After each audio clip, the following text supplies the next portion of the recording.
তাইলে আপনারা বলেন যে এই মাছটা জান্নাতে যাবে, এই মাছটা হলো সেই মাছ যেই মাছটা আমার ইউনুস নবীরে বক্ষণ করেছিল। কথা বলেন ঠিক কিনা? আর একটা গাছ জান্নাতে যাবে, ওই খেজুর গাছটা হলো উস্কনে হান্নানা। এবার একটা উট বেহেশতে যাবে, এই উটটা হলো আমার নবী যেই প্রাহণের মধ্যে যেই উটটা ব্যবহার করতেন, সেই উটটা জান্নাতে যাবে। জোরে জোরে কি সুবহানাল্লাহ বলা যাবে না? আল্লাহু আকবার। এই জন্য আমার যুবক ভাইরা, আল্লাহর হাবিব বলেন আমি সবাইকে নিয়ে জান্নাতে রওনা হব। আমার জাফর যে যুদ্ধের ময়দানে শহীদ হয়ে গেছে, তোমরা জানোনি এই জাফরের সম্মান আল্লাহ কত বাড়াইছে। কই যেই দিন আমি উটের উপর উঠবো, আমার উটের গলার মধ্যে একটা রশি থাকবো, এই রশিটা অন্য কোনো সাহাবীর হাতে থাকবে না। যেই সাহাবীর হাতে থাকবে সে হলো আযানের পাখি, ইসলামের প্রথম মুয়াজ্জিন, যার নাম হলো হযরতে বেলাল। নাম কি? চেহারা কি খুব সুন্দর ছিল? সুর কি খুব ভালো ছিল? দাঁতগুলা ছিল উঁচা উঁচা, এত কালো ছিল নিগ্রুর মতো, কিন্তু তিনি আল্লাহর কাছে অনেক প্রিয় ছিল। তিনি যখন আজান দিত, তার আজানের প্রেমের ধাক্কা আরশে আজিমের মধ্যে লাগতো। আল্লাহু আকবার, আল্লাহু আকবার, আল্লাহু আকবার, আল্লাহু আকবার। শান্তি লাগেনি?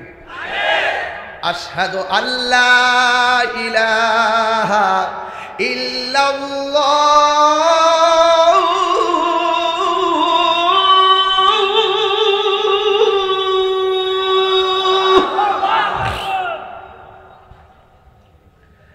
আশহাদু আল্লা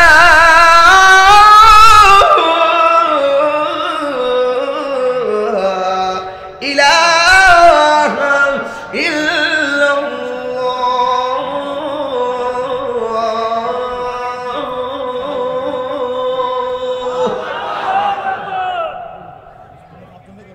আজানটা কি শান্তি লাগে? আরো বড় করে শান্তি লাগে? আজানের ভিতরে আল্লাহ নামের পাশে নবীর নাম আছে না নাই? কালিমার মধ্যে আল্লাহ নামের পাশে নবীর নাম আছে না নাই? জান্নাতের গেটে আল্লাহ নামের পাশে নবীর নাম আছে না নাই? বেহেশতের গেটে গেটে আল্লাহ নামের পাশে নবীর নাম আছে না নাই? হুরদের চোখের মনির মধ্যে এক পাশে আল্লাহ, আরেক পাশে নবীর নাম আছে না নাই? যারা বলে কালিমা আল্লাহর নামের পাশে নবীর নাম লেখা যাবে না, যারা বলে লা ইলাহা ইল্লাল্লাহ মুহাম্মাদুর রাসূলুল্লাহ পাশাপাশি লেখলে শিরিক হয়ে যাবে, ওরা আসলে শিরিকের মর্ম বুঝে না, ওরা আসলে শিরিকের ব্যাখ্যা বুঝে না।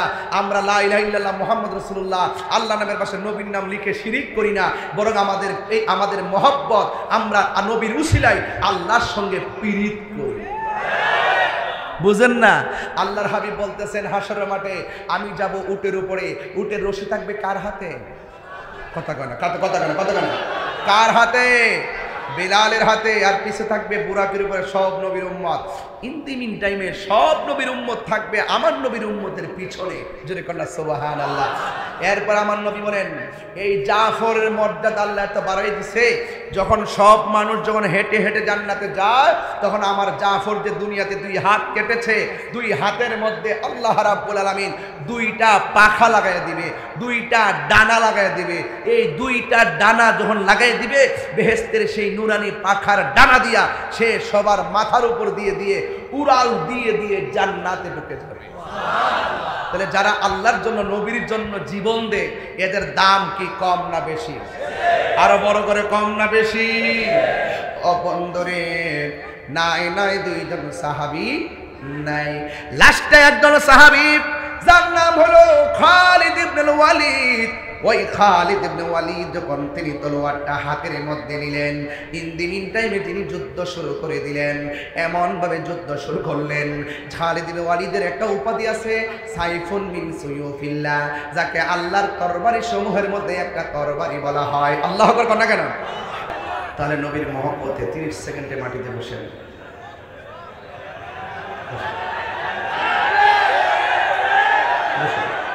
বসেন, আপনারা বসেন, বসেন যতটুকু পারেন বসেন। দেখি আমরা কথা কাজে ঠিক রাখি, যেন একদম রোডে বসে গাড়ি বন্ধ, কথা কন ঠিক কিনা? একটু সাইড ট্র্যাক কেন যাইতে পারে, মানুষকে কষ্ট দেওয়া ঠিক না। যাই হোক, যতটুকু হয়েছে আলহামদুলিল্লাহ। আওয়াজ বন্ধ রাখতে হবে, আওয়াজ করে বলেন আল্লাহু আকবার, আর মহব্বতে বলি আল্লাহু আকবার। আমরা খুশি না বেজার? আরো বড় করে খুশি না বেজার? আমার ভাই আজকে যারা এসেছেন আপনাদের সকলকে আমার পক্ষ থেকে অভিনন্দন জানাই। বক্তব্য রেখেছিলেন, আমি কিন্তু আরো একটু পরে আসতাম স্টেজে যে শোডাউনটা ঢুকে যাবে আমি বুঝতে পারি নাই, নাইলে আরো পিছনে থাকতাম, একটু পরে আসতাম, যেহেতু আমি এই মুহূর্তে বড়ুরা থেকে প্রোগ্রাম করে এসেছি। হ্যাঁ, আগামীকাল জুম্মার নামাজ আছে, আপনাদের বিরক্ত বা কিংবা বিড়ম্বনের কারণ হব না, সময় মতো মাইক ছাড়বো। অনেক সুন্দর আলোচনা এবং আপনাদেরকে নসিহতমূলক তালিম তারবিয়াত উপস্থাপন করেছিলেন শাহপুর দরবার শরীফের সাজানো সিং মহান মুর্শিদ কেবলা আলে রসুল সাল্লাল্লাহু আলাইহি সাল্লাম আওলাদে গৌসে পাক রহমতুল্লাহ রাদিয়াল্লাহু তাআলা আনহু রাহনুমায়ে শরীয়ত তরিকত হাদিয়াতুল মিল্লাত আলহাজ শাহ সুফি শেখ শাহজাদা সৈয়দ গোলাম মোহাম্মদ আব্দুল কাদের কাউকাব আল কাদরি হুজুর মুদাজ্জিলুল আলী হুজুরে ওয়াজ করতেছিলেন। আমি শুনতে শুনতে এসে প্রবেশ করে ফেলেছি। আমি মনে করছি মাহফিলের পরে মনে হয় রেস্টের জায়গা, পরে শুনলাম যে পিছনে নাকি রেস্টের জায়গা, পরে আর গাড়িটা ঘুরে যাই নাই, ভাবছি যে এখানে এসে হুজুরে তাবাররুকান হুজুরের নসিহতটা শুনবো, এই জন্য প্রবেশ করেছিলাম। যাক, আমি ধন্য যে আমরা হুজুরের মুখনিসৃত অনেক দিক নির্দেশনামূলক কথাগুলো শুনতে পেরেছি। এবং আমি বিগত দিনে শহরে একটি মাহফিল এসেছিলাম, আজ থেকে প্রায় 20-25 দিন, পবিত্র ঈদে মিলাদুন্নবী সাল্লাল্লাহু আলাইহি ওয়াসাল্লাম উপলক্ষে। ওই মাহফিলটা নিয়ে অনেক ধরনের সমস্যা ছিল। এই মাহফিলটা বাস্তবায়ন করার নেপথ্যে যিনি অক্লান্ত পরিশ্রম করেছিলেন কুমিল্লা মহানগর বিএনপির সম্মানিত সভাপতি জনাব মোহাম্মদ উদ্বাতুল বাড়ি আবু ভাই, আমি ওই সময় ওনার জন্য দোয়া করেছিলাম এবং আজকেও এসে শুনেছি যে তিনি আসবেন। তো আজকে ভাগ্যক্রম যে আমি পেয়ে গেছি, যাদের দ্বারা যাদের চিন্তা চেতনায় আর পরামর্শ সহযোগিতায় সুন্নিয়তের মাহফিলগুলো হবে, আমরা সব সুন্নিরা ওই নেতাকে ওই মানুষটাকে ভালোবাসি। কুমিল্লার মাটিটা আমি যদি আদমশুমারি করি, আমি উদ্বাতুল বাড়ি আবু ভাইকে একটু সহজ করে দিচ্ছি এবং অনুপ্রেরণামূলকভাবে কথাটা বলছি। যদি আদমশুমারি করা হয়, এই কুমিল্লার মাটি সুন্নিয়তের ঘাঁটি। অসংখ্য তরিকাপন্থী, অসংখ্য দরবার, অসংখ্য পীর মাশায়েখ, অসংখ্য তরুণ সম্প্রীতি বান্ধব যোদ্ধা এই কুমিল্লাতে আছে, যারা হৃদয়ে সুন্নিয়তকে ধারণ করে। কথা বলেন ঠিক কিনা? এই জন্য যেহেতু আমার ভাই এসেছেন, তিনি যেহেতু সমাজে মানবতার করে তিনি নিজেকে উজাড় করে দিয়ে কাজ করে যাচ্ছেন, আমি আশা করব আমাদের এই সুন্নিয়তের এই প্রোগ্রামগুলো অফকোর্স আপনি থাকবেন, থাকলে আমাদের কাছে ভালো লাগবে। কথা বলেন ঠিক কিনা বলেন? এবং সর্বাত্মকভাবে আপনারা জানেন আমার ব্যাপারে যদি আমি একটু তুলে ধরি, আমি সার্বভৌমত্ব সুরক্ষায় ধর্মের নামে যেন কেউ ধর্মান্ধতা ছড়াতে না পারে, ধর্মকে যেন ধর্মের কিছু মহান জায়গায় রেখে মানবতার কল্যাণের জন্য মানুষ কথা বলে, এটাকে অনেক লাইক করি। আর কেউ যদি ধর্মকে ধর্মান্ধতা ছড়ায়, ধর্মের উগ্রতা ছড়ায়, সেটা আমরা কখনো পছন্দ করি না। কারণ সুন্নিরা সম্প্রীতির মাধ্যমে ধর্মকে ধারণ করে। কথা বলেন ঠিক কিনা বলেন? এই জন্য আমাদের এই কুমিল্লার মানুষ আমরা মিলেমিশে সুন্নিয়তকে আমরা ধারণ করতে চাই এবং ঘরে ঘরে রন্ধ্রে রন্ধ্রে সুন্নিয়তের যে ভীষণ মিশন অনুভূতি আছে, শান্তির বার্তা আমরা ঘরে ঘরে ছড়িয়ে দিতে চাই। কথা বলেন ঠিক কিনা বলেন? এই জন্য আমার ভাইয়েরা, আপনারা যারা এসেছেন, আপনাদের কাছে আমার অনুরোধ থাকবে, আপনারা আদবের সাথে মহব্বতে বসবেন। আমাদের কাছে আরও অনেক গণ্যমান্য ব্যক্তিবর্গ এসেছেন, বিশেষ করে জনাব রাকিব হাসান সাহেব এসেছেন। আমার পক্ষ থেকে আমি ওনাকেও ধন্যবাদ জানাই। অনেক ওলামা একরাম বক্তব্য রেখেছেন। আলহাজ ডাক্তার মোহাম্মদ দেলোয়ার হোসেন আল কাদরি সাহেব, যিনি উদ্বোধক আজকের মাহফিলে, তিনি এসেছেন। সভাপতি জনাব শরীফুল ইসলাম কাদরি সাহেব এসেছেন। আমার স্নেহাস্পদ মাওলানা শামীম রাজা কাদরি আলোচনা করেছেন এবং আব্দুল কুদ্দুস নুরী সাহেব আলোচনা করেছেন। এবং আজকে এই ঈদে মাজিউন নবী, ঈদে মিলাদুন্নবী, ঈদ আজম, নবীর শুভ আগমন, এই ইত্যাদি বিষয়গুলো আপনারা যারা এখানে এসেছি, আমরা নবী পাকের শুভ আগমনে আমরা অত্যন্ত উজ্জীবিত হয়ে এই মাহফিলে এসেছি। আমরা মিলে মিশে, মাইনাস নয় ম্যানেজের মাধ্যমে সুন্নিয়তকে আমরা দেশ থেকে দেশান্তরে ছড়িয়ে দিতে চাই। কথা বলেন মিলেমিশে, ওকে? কোনো উগ্রতা থাকবে? মারামারি, আওয়াজ আসতে হবে না, জোরে হবে। কোনো উগ্রতা, মারামারি, কাটাকাটি, সন্ত্রাসী, কোনো উগ্রতা, শান্তি থাকবে। এই শান্তির মাধ্যমে আমরা অনেক দূরে এগিয়ে যাব। আজকের এই মাহফিলটা মূলত শান্তির বার্তা হিসাবে আজকে আমরা আপনাদের সামনে হাজির হয়েছি, সেই শান্তির বার্তা দেওয়ার জন্যে। ভাইয়ের আমার, আপনারা যারা এই মাহফিলে এসেছেন, আপনাদের কাছে দুইটা জিনিস কামনা করি। একটি হলো ধৈর্য, আর একটি হলো মনোযোগ। যার জীবনে ধৈর্য বেশি তার জীবনে সফলতা বেশি, যার জীবনে ধৈর্য কম তার জীবনে হতাশা বেশি। আর যারা প্রেমিক হবে, ওয়ালানাবলুওয়ান্নাকুম বিশাইইম মিনাল খাউফি ওয়াল জু'i ওয়া নাকসিম মিনাল আমওয়ালি ওয়াল আনফুসি ওয়াস সামারা ওয়া বাশশিরিস সাবিরিন। আল্লাহ যাকে পছন্দ করেন তাকে ধন সম্পদ দিয়ে পরীক্ষা করবেন, নিয়ে পরীক্ষা করবেন, অসুস্থতা দিয়ে পরীক্ষা করবেন এবং সম্পদের নুকসান দিয়ে পরীক্ষা করবেন। ইত্যাদি পরীক্ষায় যারা ধৈর্য ধারণ করতে পারবে, আল্লাহ বলছেন তাদের জন্যই জান্নাতের শুভ সংবাদ। যদি বলুন সুবহানাল্লাহ। তা আমরা জান্নাত চাই কি চাই না? আল্লাহ রাব্বুল আলামিন বলছেন আল্লাহ রাব্বুল আলামিন বলছেন এই পৃথিবীতে ওয়া তাআওয়ানু আলাল বিররি ওয়াত তাকওয়া ওয়া লা তাআওয়ানু আলাল ইসমি ওয়াল উদওয়ান। আল্লাহ বলছেন যারা ভালো কাজ করবে তাদেরকে তোমরা সহযোগিতা করো। সিদ্ধান্ত কি মোল্লার না আল্লাহ? আরো বড় করে, সিদ্ধান্ত কি মোল্লার না আল্লাহ? আল্লাহর সিদ্ধান্ত আমরা মানতে চাই কি চাই না? আল্লাহ রাব্বুল আলামিন বলছেন এভাবে, ওয়া তাআওয়ানু আলাল বিররি ওয়াত তাকওয়া ওয়া লা তাআওয়ানু আলাল ইসমি ওয়াল উদওয়ান। আল্লাহ রাব্বুল আলামিন বলেন যারা নেকের কাজ করবে, যারা ভালো কাজ করবে, ওই কাজের মানুষগুলোকে তোমরা সাহায্য করো। আর যারা আল্লাহকে ভয় করবে তোমরা তাদেরকে সহযোগিতা করো। আজকে মাহফিলে যারা এসেছেন নিঃসন্দেহে ভালো কাজ করেছেন। আজকের মাহফিলে যারা টাকা দিয়ে সহযোগিতা করেছেন নিঃসন্দেহে ভালো কাজ করেছেন। আজকের মাহফিলটা বাস্তবায়নের জন্য পিছনে যারা কাজ করেছেন প্রশাসন সহকারী, তারা ভালো কাজ করেছেন। আপনারা জবান খুলে বলুন ভালো কাজের সহযোগিতা করার জন্য কে বলেছেন? এরপরে বলছেন যাদের অন্তরে আল্লাহর ভয় থাকবে। আল্লাহর ভয় কি জিনিস জানেন তো আপনারা?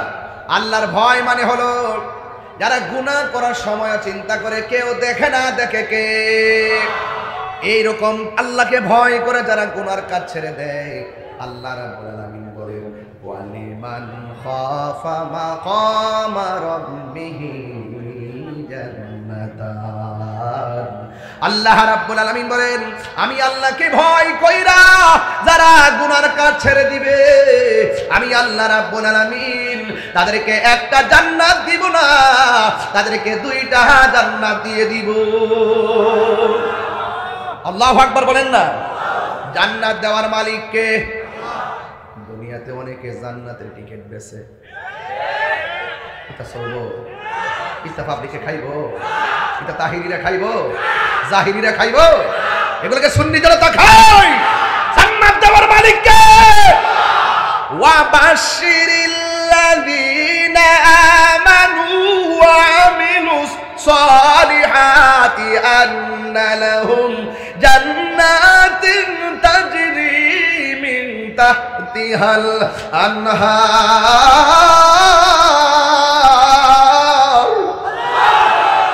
জান্নাতে পাইতে গেলে ঈমান দরকার আছে না নাই?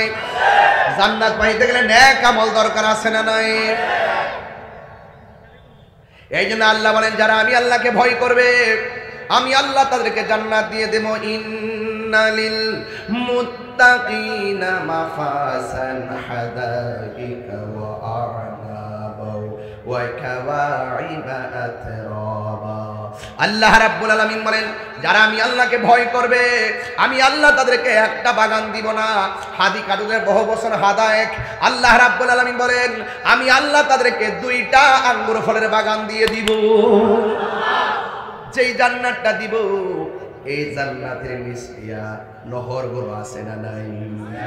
এরপরে আল্লাহ বলেন ওয়ালা তাবানু আলাল ইসমি ওয়াল উদওয়ান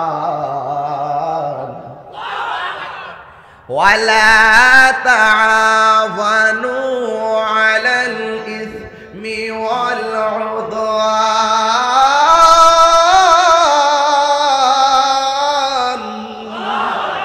আল্লাহ বলে যারা গুনার কাজ করবে এদেরকে সহযোগিতা করা যাবে না, যারা সীমা লঙ্ঘন করবে এদেরকে সহযোগিতা করা যাবে না, যারা জ্যান্ত একটা মানুষ মারা যাওয়ার পরে কবরে দেওয়ার পর 14 দিন পরে কবর থেকে তুইল্লা যেই মুসলমান ওই লাশের গায়ের মধ্যে আগুন ধরায় দেয় এটা সীমা লঙ্ঘন। আল্লাহ বলে ওয়ালা তাআওয়ানু আলাল ইসমি ওয়াল উদওয়ান, যারা সীমা লঙ্ঘন করে এদেরকে সহযোগিতা করা যাবে না। ঠিক কিনা বলে? হাত তুলে বলো ঠিক কিনা বলে?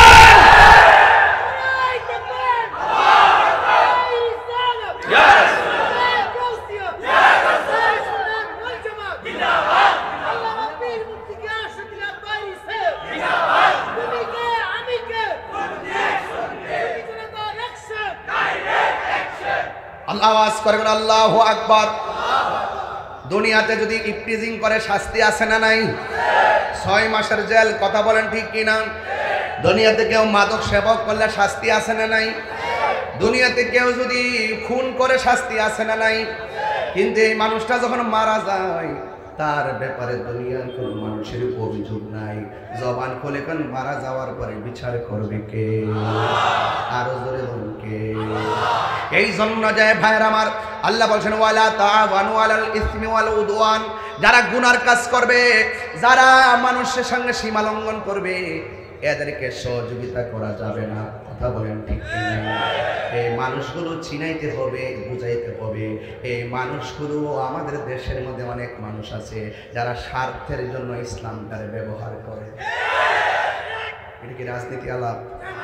এটা কি রাজনীতি আলাপ? কোরআনে আছে না? সীমা লঙ্ঘনকারীকে আল্লাহ পছন্দ করেন। আমি যে তেলাওয়াত করি আপনারা কি শব্দ দূষণ মনে করেন? আমি তো চিল্লাই অভ্যাস। এরপর একটা মাহফিল করে আসছি, মাত্র 45 মিনিট হয়েছে। এরপর আমি বলতেছি আপনারা কি কষ্ট পাচ্ছেন? আল্লাহকে সীমা লঙ্ঘনকারীকে পছন্দ করে? একটু আল্লাহর কোরআনটা দেখতে হবে, শুনতে হবে। আল্লাহ বলছেন ইন্নাল্লাহা লা ইউহিব্বুল মু'তাদিন।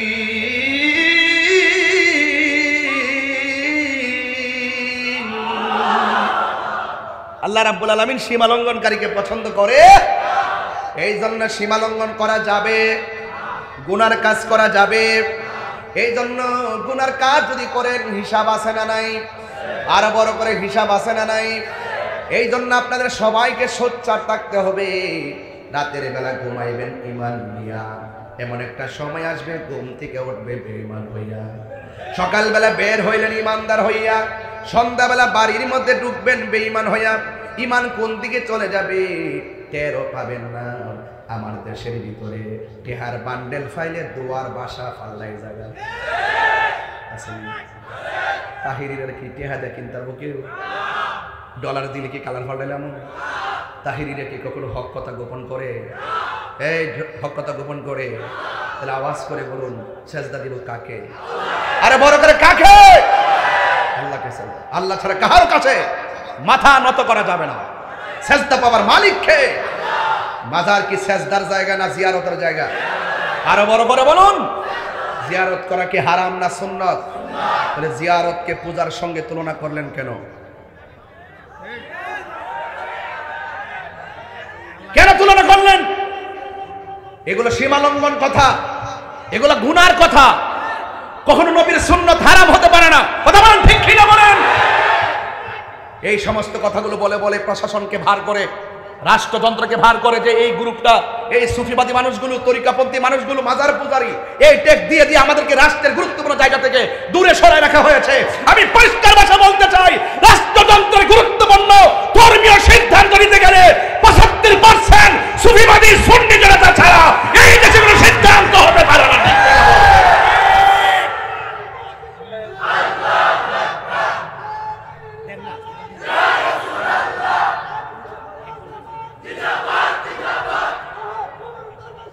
जिंदाबाद जिंदाबाद जिंदाबाद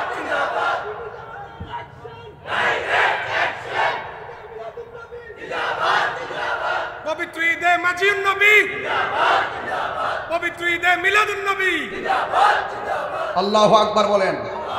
আরো বড় করে আল্লাহু আকবার। অশান্তি না শান্তি? ইসলাম অর্থ কি? ইসলাম অর্থ কি? কবরে গেলে প্রশ্ন কয়টা হবে? আরো বড় করে বলেন, আরো বড় করে বলেন, আঙ্গুল তুল্লা বলেন, কয়টা প্রশ্ন করা হবে? হাত নামান। আমার বক্তব্যকে কেউ অপব্যাখ্যা মনে করবেন না, আমি ব্যাখ্যামূলক কথা বলছি। যারা সীমা লঙ্ঘন করবে তাদেরকে সহযোগিতা করা যাবে। একটা হাদিস বলবো আপনাদের সামনে, অনেক বুঝে ফেলবেন ইনশাআল্লাহ। আল্লাহ রাব্বুল আলামিনের হাবিব আনাস রাদিয়াল্লাহু তাআলা আনহু قال সুবহানাল্লাহ বলেন না, قال رسول الله صلى الله تعالى عليه وسلم ইন্নাল আবদা ইযা বুদিয়া ফি কবরিহি, যখন মানুষকে কবরে নামানো হবে, বন্ধুরে যখন বান্দারে কবরে নামানো হবে, এই মানুষটা কি সহায় না অসহায়? আর জোরে গণ, ওখানে গেলে কি কেউ আমাদের সঙ্গে যাবে? এরপরে বলতেছেন ওয়া তাওয়াল্লা আনহু আসহাবুহু, যখন কবরবাসীকে কবরে নামাইয়া সাথীগণ চলে আসবে, ইন্নাহু লা ইয়াসমাউ কারআনি আলিহিম, ও বন্ধু আপনজনরা যখন কবর দিকে চলে আসবে, কবরের মানুষটা তার পায়ের আওয়াজ শুনতে পারবে। চিৎকার মেরে কি সুবহানাল্লাহ বলা যাবে না? হায় হায় হায় রে, বেশি চিৎকার পারবো না, কণ্ঠ দেওয়ার মালিককে। হাজার হাজার মানুষ, কত সুন্দর বাঁশি, একটা বাঁশির সঙ্গে আরেকটা বাঁশির সুর মিলে না, কথা বলেন ঠিক কিনা? এই জন্য আল্লাহ রাব্বুল আলামিন হাবিব সাল্লাল্লাহু আলাইহি ওয়াসাল্লাম বলেন, ইন্নাল আবদা ইযা বুদিয়া ফি কবরিহি, যখন বান্দাকে কবরের মধ্যে নামানো হবে, ওয়া তাওয়াল্লা আনহু আসহাবু, যখন আপনজন তার শেষ বিদায় দিয়ে কবর দিয়ে চলে আসবে, ইন্নাহু লা ইয়াসমাউ কারআনি আলিহিম, ওই কবরবাসীটা আপনজনদের পায়ের আওয়াজ শুনবে। ও বন্ধুরে, বন্ধুরে, ও বাবা, শুধু তাই নয়, আতাহু মালাকানে, দুইজন ফেরেশতা তখন কবরে নামবে, পায়া কোদানিহি, এরপরে কবরবাসীরা তুইল্লা বসাবে, কাফনের কাপড়ের বানগুলো খুলবে এবং শরীরের বানগুলোকে বাস থেকে ছড়াইয়া কবরের মধ্যে তারে বসাবে। বসায়া ফায়া কুলানে, দুইজন ওই লাশটারে বলবে, ওয়ামা কুন মা কুনতা তাকুলু ফি হাযা রাজুলি মুহাম্মদ, এই নবী সম্পর্কে তোমরা দুনিয়াতে কি বলতে? নবীরে সম্পর্কে তোমরা কি বলতে? ফায়াকুলু, কবরবাসী বলবে, ফা আম্মাল মুমিন, যদি কবরবাসীটা মুমিন হয়, ফায়াকুলু বলবে, আশহাদু আন্নাহু আব্দুল্লাহি ওয়া রাসূলুহু, ওই কবরবাসী যদি মুমিন হয়, সে বলবে এই নবী হলো সেই নবী যিনি হলেন আমার আল্লাহর বন্ধু, আমি সাক্ষ্য দিচ্ছি তিনি হলো আল্লাহর বন্ধু, ওয়া রাসূলুহু, এবং আল্লাহর রাসূল। এরপরে ফায়ুকালু লাহু, ওই ফেরেশতাগুলা মুর্দাকে বলবে, উনজুর ইলা মাকাদিকা মিনান নার, তোমার বসার জায়গা থেকে জাহান্নামটা লক্ষ্য করো। জাহান্নামটা লক্ষ্য করার পরে ওয়া কাদ আবদালাকাল্লাহু বিহি মাকআদাম মিনাল জান্নাহ, কবরবাসী বলবে, আমি প্রশ্নের উত্তর দিয়েছি জাহান্নামের আগুন কেন? ফেরেশতারা বলবে, যদি তুমি উত্তর দিতে না পারতা, কবরটা জাহান্নাম হয়ে যেত। উত্তর দেওয়ার কারণে আবদালাকাল্লাহু বিহি মাকআদাম মিনাল জান্নাহ, আল্লাহ রাব্বুল আলামিন তোমার স্থানটারে জান্নাত বানায়া দিছে। এই আওয়াজে মানি না, জোরে জোরে বলি না সুবহানাল্লাহ। তাহলে আমরা কি ইমানদার না বেঈমান? ইমানদারের নামাজ দরকার আছে না নাই? ও বন্ধু, ওয়া আম্মাল মুনাফিক ওয়াল কাফের, যদি কবরবাসী মুনাফিক হয়, তারে প্রশ্ন করা হবে, ফায়ুকালু লাহু, কবরবাসীকে প্রশ্ন করা হবে, মা কুনতা তাকুলু ফি হাযা রাজুল, এই মুহাম্মদ সাল্লাল্লাহু আলাইহি সাল্লাম সম্পর্কে তোমরা দুনিয়াতে কি বলতে? দেখেন, মুনাফিকরা দুনিয়াতে যেমন মুনাফিকি উত্তর দেয়, কবরে যায়ও মুনাফিকের উত্তর দেয়। কবরে যায় কি বলে জানেন? লা আদ্রি, আমি জানি না। কুনতু আকুলু মা ইয়াকুলুন নাস, দুনিয়াতে মানুষের কাছ থেকে যা শুনতাম তাই বলতাম। এমন লোক আছে না নাই? কিতাব দেখে না, দলিল দেখে না, আমরার হুজুর কইছে, আমরা মাওলানা কইছে, আমরা রেমুক কইছে, তমুক কইছে। কবরে যাওয়ার পর সে বলবে লা আদ্রি, আমি জানি না। কুনতু আকুলু মা ইয়াকুলুন নাস, আমি দুনিয়ার মানুষের কাছে যা শুনতাম আমি তাই বলতাম। ফায়ুকালু লাহু লা দারাইতু ওয়ালা তালাইতা, কবরে ফেরেশতারা বলবে তুমি শিখলা না কেন? কোরআন দেওয়া হয়েছে তুমি পড়লা না কেন? আল্লাহু আকবার কর না কেন? যারা বুঝে তাদের কাছে গেলা না কেন? এরপরে বলা হয়েছে যখন সে উত্তর দিতে পারবে না তখন কি করবে শুনেন। কয় ওয়ায়ুদরাবু বিমা তারিকি মিন হাদিদিন দরবাতান ফায়াসিহু সাইহাতান ইয়াসমাউহা মাইয়ালিহি গায়রা সাকালাইন। এরপরে মুনাফিক যখন উত্তর দিতে পারবে না তখন হাতুড়িওয়ালা একজন ফেরেশতা কবরের মধ্যে নামবে। তার চোখ দিয়ে কোনো কিছু দেখবে না রে আমার কুমিল্লার বাবা, তার কান দিয়া ফেরেশতা কোনো কিছু শুনবে না। হাতুড়ি নিয়ে এমন ভাবে কবরবাসীর আঘাত করবে, মুনাফিকরে এমন ভাবে আঘাত করবে, আর কাফেররা এমন ভাবে হাতুড়ি নিয়ে আঘাত করবে 70 গজ মাটির নিচে নিয়ে ঢুকাইয়া দিব। গায়রা সাকালাইন, দুইটা প্রাণী আওয়াজ শুনবে না। গরু কবরের কান্নার আওয়াজ শুনবে, ছাগল কবরের কান্নার আওয়াজ শুনবে, প্রাণীগুলো কবরের কান্নার আওয়াজ শুনবে, দুইটা প্রাণী কান্নার আওয়াজ শুনবে না। বলছে গায়রা সাকালাইন, সাকালাইন মানে হলো একটা জিন জাতি আর একটা মানুষ জাতি। এই দুইটা প্রাণী কবরের আযাবের আওয়াজ শুনবে না কেন?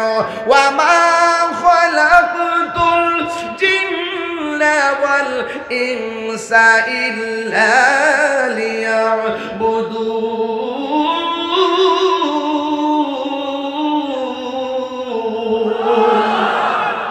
কারণ আল্লাহ রাব্বুল আলামিন এই দুইটা জাতিকে দুনিয়াতে পাঠাইছে ইবাদতের জন্য। এই জন্য মানুষ কান্নার আওয়াজ শুনবে না। কিন্তু আমার বড় কষ্ট লাগে, আমার ভাই এখানের মধ্যে আছেন, আমার ভাই উবদাতুল বাড়ি আবু ভাই আছেন, ওনার যদি যৌবন ওনার যদি কিশোর বয়সের কথা বলি, ওনার একটা প্রশ্ন করবো। ভাই কবরে কয়টা প্রশ্ন করা হবে? ভাই বলবেন 3টা। 1 নম্বর প্রশ্ন মার রাব্বুকা, শুনছেন না আগে? শুনছেন তো? মার রাব্বুকা অর্থ তোমার রবকে, আমার রবকে, শুনছেন না? এরপরে আমার দিনুকা, তোমার ধর্ম কি? বলেন না। ওয়ামা কুনতা তাকুলু ফি হক্কি হাযার রাজুল, এই যে হাদিসটা নিয়ে আসছি সহিহ হাদিস, এবং হাদিসটার মান হলো হাদিসটা মুতাওয়াতির। এই হাদিসটা অস্বীকার করলে কাফের হবে। সেখানে প্রশ্ন করা হবে ওয়ামা কুনতা তাকুলু ফি হাযার রাজুল লি মুহাম্মদ, নবী সম্পর্কে দুনিয়াতে তুমি কি বলতে, নবী সম্পর্কে কি ধারণা করতে? প্রশ্ন করা হবে তোমার নবীকে, নবী সম্পর্কে কি বলতে? আর আমার দেশের কিছু মানুষ ওয়াজে উঠে বলে কবর নাকি 3টা প্রশ্ন করা হবে। এর মধ্যে একটা হলো ওয়ামা দীনুকা। আমি প্রশ্ন করছি, উত্তর দেন। ওয়ামা দীনুকা, বলেন ওয়ামা দীনুকা। এটা ওয়ামা দীনুকা মানে কি? তোমার ধর্ম কি? জোরে, তোমার ধর্ম কি? এখন কিছু লোক বাইরে এসে বাইরে দেখো কবরে 2 নম্বর প্রশ্ন হবে আমার দীনুকা। এটার অর্থ হলো তোমার দলের নাম কি? তো এটা কি ব্যবসা না? এটা কি ব্যবসা না? তো বুঝে না ব্যবসা কোনটা, বুঝে না ব্যবসা কোনটা বুঝবা তাহিরের সামনে আসলে বুঝবা কোনটা দুনিয়ার ব্যবসা, কোনটা প্রেমের ব্যবসা, কোনটা কি ব্যবসা সেটা বুঝবা ইনশাআল্লাহ। কথা বলেন ঠিক কি না? হাত তুলে বলেন ঠিক কি না বলেন। অন্তত পক্ষে তাহিরকে চাই বলো, ইসলাম নিয়ে হবে ব্যাখ্যা করার সুযোগ কাউকে দেওয়া হবে না। কথা বলেন ঠিক কি না বলেন। নারে তাকবীর, নারে রিসালাত, ইয়া রাসূলুল্লাহ, নারে পাক পাঞ্জাব, নারে হায়দারি, ইয়া আলী। পবিত্র ঈদে মাজিউন নবী জিন্দাবাদ, পবিত্র ঈদে মাজিউন নবী জিন্দাবাদ, পবিত্র ঈদে মিলাদুন নবী জিন্দাবাদ, শাহপুর দরবার শরীফ। ওয়ামা দীনুকা অর্থ কি? তোমার ধর্ম কি? আপনারা ওয়াজ করে ওয়ামা দীনুকা, কবর নাকি 3টা প্রশ্ন হবে, রাজনীতির প্রশ্ন। হ্যাঁ, 3টা প্রশ্ন রাজনীতির হবে। তোমার দলের নাম কি? তাহলে এটা কি অপব্যাখ্যা না ভাই? অপব্যাখ্যা না? এইভাবে মানুষকে প্রতারণা করবেন না। যেহেতু আমরা ধর্ম নিয়ে কাজ করি, ধর্মের অসঙ্গতি যেখানে হবে সেখানে আমরা রুখে দাঁড়াবো। এই আপনারা কেউ দেশ আসবেন, কেউ যাবে, এটাই স্বাভাবিক। কিন্তু ধর্ম এটা এমন একটি জায়গা, এটা শান্তির বার্তা দেয়। এই দেশে হিন্দু মুসলমান পাশাপাশি তারা তাদের পূজা করছে, আমরা আমাদের মাহফিল করছি, নামাজ পড়ছি, তারা তাদেরটা করবে, আমি আমারটা করব। তারা তাদেরটা যেভাবে করে সুন্দর হয় সেটাই করবে। আমি প্রয়োজন তাদেরকে নিরাপত্তার জন্য আমরা আমাদের জায়গা থেকে সিকিউর করব। কিন্তু এই নয় যে আপনি ওখানে গিয়ে বলবেন রোজার পূজা এক কত। হিন্দুরা তো বলে না এই কথা যে আমাদের রোজা আমাদের এক কতই এ পিটার ও পিঠ, এগুলো বলে? এগুলো কিন্তু বলবে না, সাবধান। এগুলো বললে আমাদের এই প্রজন্ম ধর্ম থেকে ছিটকে যাবে। কথা বলেন, ঠিক কিনা বলেন? এরা প্রতারিত হবে। এ সমস্ত বিষয়গুলো আমাদের মুসলমানের জলাঞ্জলি, মুসলমানদের অস্তিত্বের জলাঞ্জলি দেয়। কথা বলেন, ঠিক কিনা বলেন? এইভাবে কথা বলবেন। আমি নিষেধ করলাম, যারা যেটা জানেন না সেটা বলবেন না। যদি জানতে চান, যিনি জানেন তার কাছে যান। কথা বলেন, ঠিক কিনা? আমাদের ধর্মের নাম কি? আরো বড় করে, ধর্মের নাম কি? 32টা দাঁতের ভিতরে জিহ্বাটা যেমন নিরাপদ, আমরা মুসলমানদের কাছে অন্য ধর্মের মানুষগুলো তার চাইতে বেশি নিরাপদ থাকতে হবে। দ্যাটস রিয়েলিটি এবং দ্যাটস ইসলাম। এটাই ইসলাম, এটাই বাস্তব। কথা বলেন, ঠিক কিনা? এটাই সত্য। কিন্তু অন্য কোনো ধর্মের মানুষের উপরে কোনো জুলুম করা যাবে, কোনো কিছু চাপিয়ে দেওয়া যাবে, তাদের কোনো ক্ষতি করা যাবে? আপনার কাজ ধর্মের দাওয়াত দেওয়া। কথা বলেন, ঠিক কিনা বলেন? এই জন্য আমার যুবক ভাইয়েরা, আমি প্রায় মাহফিলের মধ্যে বলি, কবরের ভিতরে যাওয়ার আগে সোজা হওয়ার দরকার আছে না নাই? আপনারা বড় করে বলুন, ইজ্জতের মালিক কে? আমার নবীকে জানের চাইতে বেশি ভালোবাসতে হবে। আমার নবীকে নিজের মার চাইতে বেশি ভালোবাসতে হবে। নবীর ভালোবাসার চাইতে যদি দুনিয়ার কোন নেতারে বেশি ভালোবাসো, আপনি কোনোদিন ইমানদার হতে পারবেন না। কথা বলেন, ঠিক কিনা? পাইলে নিরালাহি গো নবী, পাইলে নিরালাই, পাইলে নিরালাহি গো নবী। আরে দুই কদমে চুমু খাবো, দুই কদমে চরণে ধুলি মাখেব গাই, পাইলে নিরালাই গো নবী, পাইলে নিরালাই। আমার নবী নূরের নবী, আমার নবী জিন্দা নবী, বলো আমার নবী, আমার নবী জিন্দা নবী। দয়া করে থাইকো নবী মরণের বেলায়, বলো না দয়া করে মরণের বেলায়, পাইলে নিরালাই গো নবী, পাইলে নিরালাই, পাইলে নিরালাই গো নবী, পাইলে নিরালাই। দুই কদমে চুমু খাবো, দুই চরণে ধুলি মাখিব গাই, পাইলে নিরালাই গো নবী, পাইলে নিরালাই। কঠিন হাসরের দিনে কে তোরাবে নবী বিনে। ওই দিন দেখলাম এক মাওলানা সাহেব বলতেছে, হাসরের মাঠে নবী সুপারিশ করবো দূরের কথা, নবীর জান লই নাকি ঠেলা ঠেলি। এই কথা বললে কি সাধারণ, আমি কেন, আমি তো হুজুর না, একটা রিক্সাওয়ালাও তো মানতো না। এতে করবো যে আমরা নামাজ রোজা এই ফুরি না ফুরি, নবী ছাড়া হাসরের মাঠে কোনো গতি, নবীর সুপারিশ আমরা চাই কি চাই না? আবার কি বলে জানেন, কয় নবী নাকি হাসরের মাঠে বলবে আমার নেকের পাল্লা ভারী হয় নাকি বদের পাল্লা ভারী হয়, নবী নাকি নিজের গুনার জন্য নিজে নাকি পেরেশানিতে থাকবে। আর বড় করে কেন নাউজুবিল্লাহ। তো এই কথাগুলো যখন আমি তুলে ধরি, তখন অনেকে মনে করে আমি উগ্রতা ছড়াই, উস্কানি দেই, আমি বিভিন্ন কথা বলি। একটা লোক যদি অন্যায় করে, তার প্রতিবাদ করা না হলে তার অন্যায়টা সঠিক হয়ে যায়। কথা বলেন, ঠিক কিনা? তাই এই জন্য আমরা ওই অন্যায়কারীকে প্রশ্রয় দিব না। যারা ভালো কথা বলে তাকে সহযোগিতা করব, যারা সীমা লঙ্ঘন করে আমরা তাদেরকে সহযোগিতা করব। এই জন্য আমি বলতেছি, সবাই বলেন, কঠিন হাসরের দিনে কে তোরাবে নবী বিনে, বলো কঠিন হাসরের দিনে কে তোরাবে বিনে। দয়া করে তাই গো নবী হাসরের বেলায়, বলো না দয়া করে নবী হাসরের বেলায়, পাইলে নিরালাই গো নবী, পাইলে নিরালাই, পাইলে নিরালাই গো নবী, পাইলে নিরালাই। বলো না দুই কদমে চুমু খাবো, দুই কদমে চুমু খাবো, চরণে ধুলি মাখিব গাই, পাইলে নিরালাই গো নবী, পাইলে নিরালাই।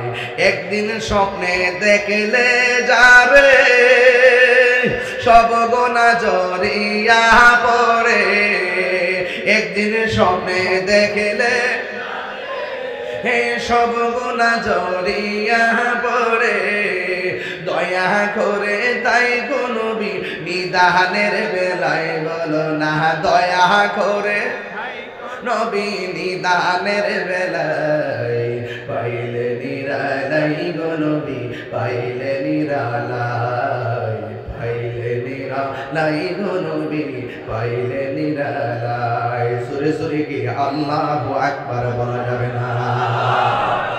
ওই কবরে যাওয়ার আগে নামাজের দরকার আছে না নাই? আর বড় করে বলা আছে না নাই? আল্লাহ রাব্বুল আলামিন আমাদেরকে দুনিয়াতে পাঠাইছেন একমাত্র আল্লাহর গোলামি করার জন্য।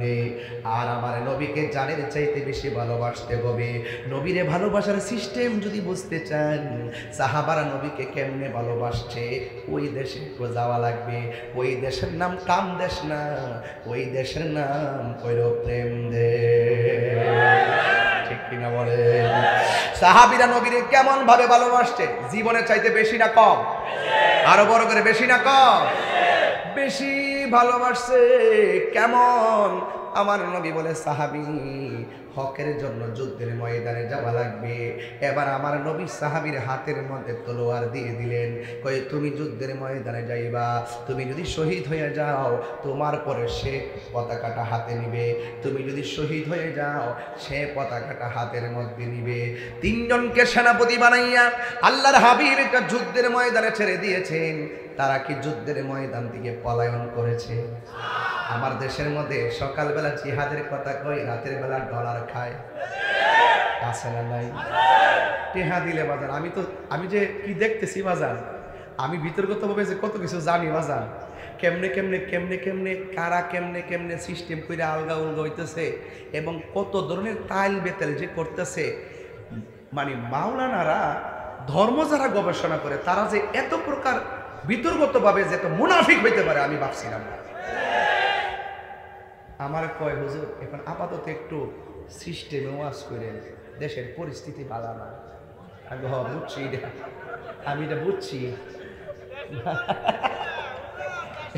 এই বলে না তো, এই আবু ভাই কয় দেশের পরিস্থিতি একটু আমি বলছি না মাশাআল্লাহ আপনি তো 200-300 বছর বাঁচবেন, যখন আপনি একটু একমত ওয়াজ করেন আমারও তো চিন্তা ভাবনা করার দরকার নেই। কারণ হক কথা বইলা যদি আবু বাইর কালকে মইরা যায় আমরা কোনো দুঃখ নাই। কোন কথা কয়? কোন কথা কইয়া? আর কথা কোন কথা বইলা? হক কথা বইলা। তখন আপনি জান না যদি সত্যটা গোপন করিয়া রাত্রেবেলা যদি কোন কিছু দেয় মৌলবী শব্দে সকালবেলা রং আরেকটা ধরছে, এটা কি তাই? আবার নিজের মধ্যেই একটা গ্রুপ আছে, এক গ্রুপে 3 ভাগ হয়। তুই থাকবি বিপক্ষে আর আমি থাকবো পক্ষে, আর তুই বান্ডিল দিন লইবে। গ্রুপ একটাই, ভাগ করছে 3টা, অর্ধেক জায়গায় এর সাথে অর্ধেক জায়গায় হের সাথে। এই লোকগুলো হলো মুনাফিক। এই মুনাফিকদের জন্য এই দেশের মাটিও রিস্কে আছে, ধর্ম রিস্কে আছে। কথা বলেন ঠিক? সুন্নিরা দেশ রক্ষা এবং ধর্মের সুরক্ষায় কথা বলে। আমাদের ইতিহাসটাই না দেখেন, আমরা কোনোদিন কোন চেয়ারের জন্য লবিংও করি নাই, কাউকে যায় ধরিও নাই। আমরা বলছি ভাই রে আপনারা আপনাদের মতো চলতে থাকেন। এই দেশের ইঞ্চে ইঞ্চে মাটি নিয়ে যদি কোনো ষড়যন্ত্র হয়, ধর্ম মদিনাওয়ালার সেই প্রেমের ধর্মকে নিয়ে যদি কেউ অপব্যাখ্যা করে আমাদের ধর্মের সুরক্ষার জায়গাকে কলুষিত করতে চায়, তাদেরকে চেক দিয়ে রেখে আপনারা 100 বছর থাকে। প্রয়োজন আমরা কাজে লাগান। আমরা দ্বারা আমরা পারি আর না পারি কিন্তু আপনার ক্ষতি করতাম না। আমরা যাই করি না করি দেশের ক্ষতি করব না, ধর্মের ক্ষতি করব না। এই দেশে 53 বছর পর এরপরে আইসাও আমরা প্রমাণ করতে সক্ষম হয়েছি যে কিরে সবাই তো মৌলবী, এই গ্রুপটারা ভালো মনে হয় রে, সারা জীবন কারেন্টে চলছিলেন রে, এরা দিলুম ভিতরে থেকে চা বিস্কুট খা, সুযোগ পাইলে দি ফানুক সাহেবের মতো আবার ফোনা দিয়া সুবল মারে। সিগনারে কেন ভাইসা ভাইসা সিগনারে কেন? কিছু লোক আছে, সবাই না, কিছু লোক আছে পাগল, হেফাগল। আরে মানে হেফাগল, এই পাগল কি গড়ে আগুন লাগালে আগুন লাগতো না? তো সুস্থ মানুষের কাজ কি? এই পাগলটা একটু দূরে রাখা। ওই আরেকটা পাগল, আরেকটা পাগল, এই কোটা একটু কমাই দে রে বাবা, বাইরে বেরি করতেছে, বিল্ডিং টিল্ডিং আছে তো, একটু এই কোটা কমাই রাখ। একটা পাগল গত 5 দিন আমার মাথাটা পুরো নষ্ট হয়েছিল। সে বলতেছে নবীজির স্ত্রী মুমিনদের মা খাদিজাতুল কুবরা রাদিয়াল্লাহু তাআলা আনহা জীবনে নাকি নামাজ পড়ে নাই, রোজা রাখে নাই, জীবনে নাকি পর্দাই করে নাই। অথচ উনি কিন্তু বড় হুজুর, উনিও ওনার নামটা কি? আমির হামজা। এ সুন্দর একটা কথা বলছেন।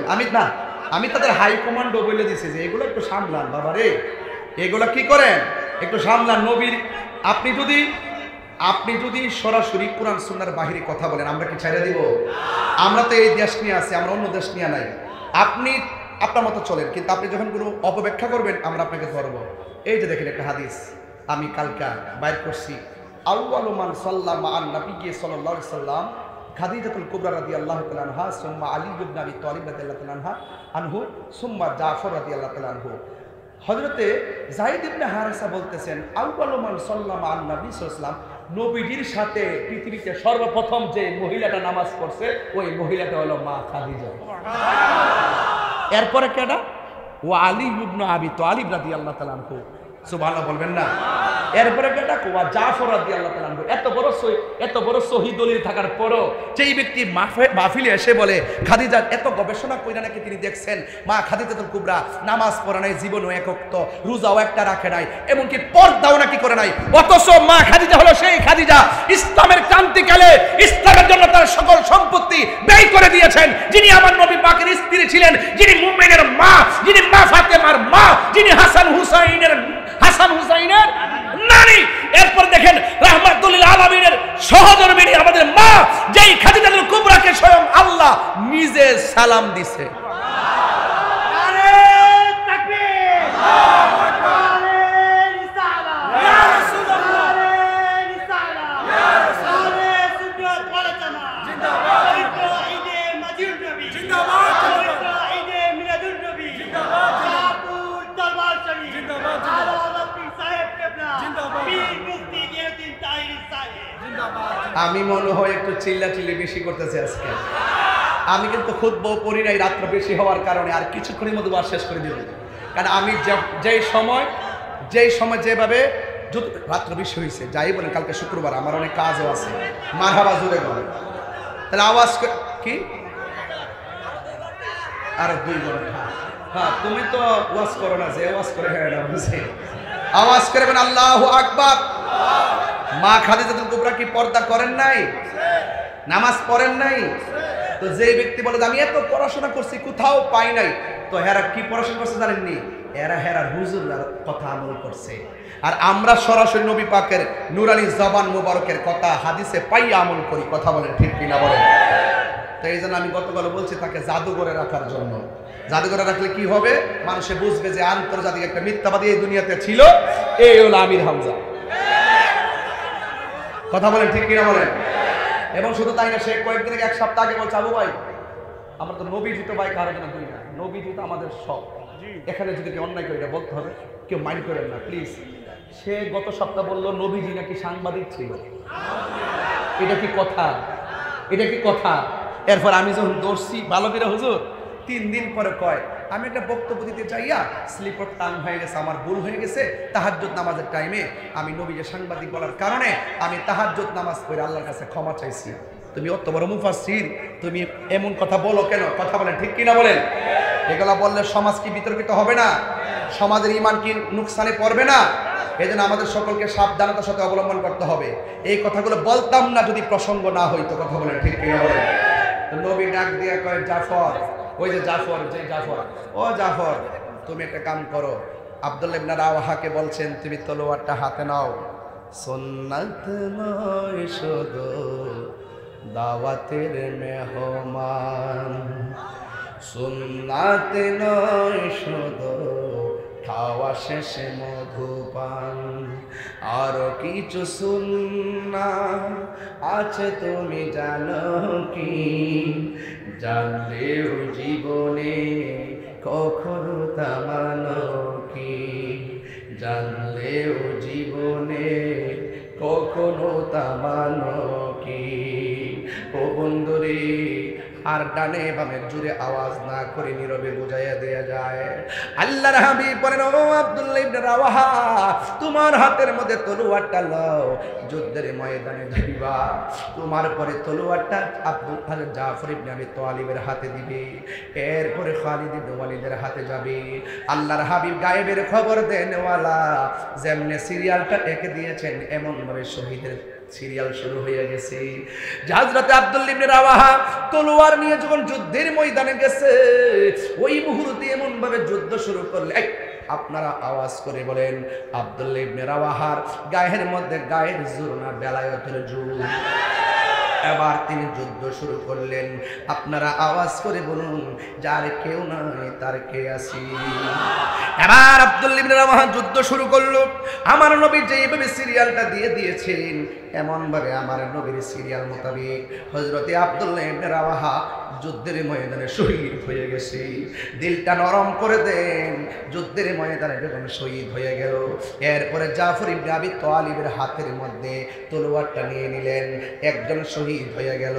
আপনারা জবান খুলে বলেন, আমার নবী যদিও যুদ্ধের ময়দানে যায় নাই, কিন্তু মসজিদ থেকে সেই যুদ্ধের চিত্র আমার নবী দেখার ক্ষমতা আছে না নাই? আবার হযরত জাফর ইবনে আবি তালিবের হাতের মধ্যে নিলেন, তিনি এমন ভাবে যুদ্ধ শুরু করলেন। যুদ্ধ করতে করতে এমন একটা অবস্থা, চতুর্দিকে সৈন্যতারে বের দিল। দেওয়ার পরে একটা বিয়াদব আইসা জাফরের ডান হাতের মধ্যে একটা কোপ মারছে, অর্ধেকটা হাত কাইটা ফেলাইছে। আপনারা বলেন, আমার হাতের মধ্যে যদি মাইক্রোফোনটা থাকে, আমার হাত যদি অর্ধেকটা কেটে যায়, একটু লেগে থাকে, আমি যতই চেষ্টা করি মাইক্রোফোনটা তুলতে পারবো না। অথচ 1-1.5 কেজি 2 কেজি ওজনের তলোয়ার গুলো তিনি তুলতে পারেন না। এবার তিনি তলোয়ারটা বাম হাতের মধ্যে নিলেন, বাম হাতের মধ্যে নিয়ে তিনি দাঁড়ায় দাঁড়ায় বাম হাতে যুদ্ধ করতেছেন। কিন্তু তারা নবীর কথা কেমন মানেন, নবীকে কেমন ধারণ করেন, ইসলামকে কেমন ধারণ করেন, আল্লাহর হুকুম কেমন মানেন। ইন দি মিন টাইমে বাম হাতটা এমন ভাবে জ্বলতেছে। বাম হাতটা যখন জ্বলতেছে, তিনি মনে মনে ভাবলেন, আমি যুদ্ধ করতে অসুবিধা হইতেছে, আমি মন মতো যুদ্ধ করতে পারতেছি না ডান হাতের কারণে। বন্ধুরে বন্ধুরে, ও বাবা, এবার ডান হাতটা কেমন নড়চড় করে ডান হাতটারে নিজের পায়ের নিচে ফালাইয়া টান দিয়া ডান হাতটারে সিরা ফালাইছে। ইসলামের জন্য প্রথম হাতটা কোরবানি দিয়া দিছে। এরপরে বাবা হাতের মধ্যে তলোয়ারটা নিয়ে যুদ্ধ করে গো, একটা বিয়াদব বাম হাতের মধ্যে এমন জোরে একটা কোপ মারছে। কোপ দেওয়ার পরে বাম হাতটা কেটে ফেলে দিল। এবার তলোয়ারটা মাটির মধ্যে পড়ে গেল। দাঁত দিয়া কামড় দিয়া তলোয়ারের মাথার মধ্যে দইরা তলোয়ারটা নিয়ে সোজা হইয়া দাঁড়ায় গেছে। দুই হাত দিয়া দর দর করে রক্ত ঝরে রে আমার কুমিল্লার বাবা। ইন দি মিন টাইমে দাঁত দিয়া তিনি তলোয়ারটা ঘুরাইতে থাকে। আল্লাহু আকবার জোরে বললে আমার আল্লাহ খুশি হইয়া যাবে। হাই রে, বিয়াদবরা চোখের মধ্যে আঘাত করলো, বুকের মধ্যে আঘাত করলো, করতে করতে মাটির মধ্যে ফেলে দিল। হঠাৎ করে আমার আল্লাহর হাবিব বলতেছেন, তোমরা জানোনি আমার জাফর যুদ্ধের ময়দানে শহীদ হয়ে গেছে, আমার জাফর যুদ্ধের ময়দানে শহীদ হয়ে গেছে। তোমরা জানোনি আমার জাফর কি করুণ ভাবে শহীদ হয়েছে, ডান হাত কেটে ফেলেছে, টান দিয়া ডান হাতটারে ছিঁড়া বাম হাতের মধ্যে তলোয়ারটা নিয়ে গেছে, বাম হাতটারে কেটে ফেলেছে, তলোয়ারটারে কামড় দিয়া দাগ দিয়া ধরছে। ও আমার যুবক ভাইয়েরারি, ও মুরব্বী আব্বারা, ও পর্দার আড়ালের মা বোনেরা, এলাকার গণ্যমান্য ব্যক্তিবর্গ একটু খেয়াল দেন রে বাবা। ও বন্ধু, আমার নবী বলে, ও পৃথিবীর মানুষ, তোমরা জানোনি আমার জাফর দুনিয়াতে হাত কুরবানি দিছে, নিজের জীবনটারে কুরবানি দিয়া দিছে। তোমরা জানোনি আমার জাফরের দাম আল্লাহ কত বাড়াইবো। আমার নবী আপনার নবীকে সাহাবায়ে কেরাম বলেন, ইয়া রাসূলুল্লাহ, নবী গো, ও মায়ের নবী কেমন বাড়াবে? আল্লাহর হাবিব বলেন, হাসরের ময়দান যেদিন কায়েম হবে, ওই কঠিন মুসিবতে মানুষ যেদিন নাফসি নাফসি বলে কাঁদবে, ওই কঠিন মুসিবতের সময় শাফাআতি লি আহলিল কাবাইর মিন উম্মতি, আমি আমার উম্মতের জন্য যেদিন হাসরের ময়দানে শাফাতের ফাইলটা আমি নবী উকিল হইয়া, আমার উম্মত যখন আসামি হবে উম্মতের পক্ষে আমি উকিল হইয়া, আল্লাহ পাক যেদিন হাকিম সাজবেন ওই হাকিমের সামনে শাফাতের ফাইলটা আমি ডিল করব। ওই কঠিন মুসিবতের সময় আমি আল্লাহর পক্ষ থেকে শাফাত করার পরে আমি যখন সুপারিশ করব, আল্লাহ আমার সুপারিশ যখন গ্রহণ করবেন, আমি সব উম্মতগুলোকে বেছে বেছে আলগা আলগা করব। করার পরে সব উম্মতকে নিয়ে আমি জান্নাতের দিকে রওনা দিব। ও কুমিল্লার বাবা, জবান খুলে বলুন, ও আমার আদর্শ সদরের বাবারা, বাসগড্ডার বাজারের বাবারা, আপনারা আওয়াজ করে বলুন, আমার নবীর সঙ্গে আমরা জান্নাতে থাকতে চাই কি চাই না? আল্লাহর হাবিব কয় আমি সবার জন্য সুপারিশ কইরা আমি যখন রওনা দিব, আমি একটা উটের উপরে উঠব। উটের নাম হলো কাসুয়া। সুবহানাল্লাহ। কয়েকটা প্রাণী বেহেশতে যাবে, একটা হলো মাছ। কি? কোন মাছটা? তেলাপিয়া। মাথা জানোস না, মানুষ তাকে খেলাতে করে যাচ্ছে কি তার তেলাপিয়া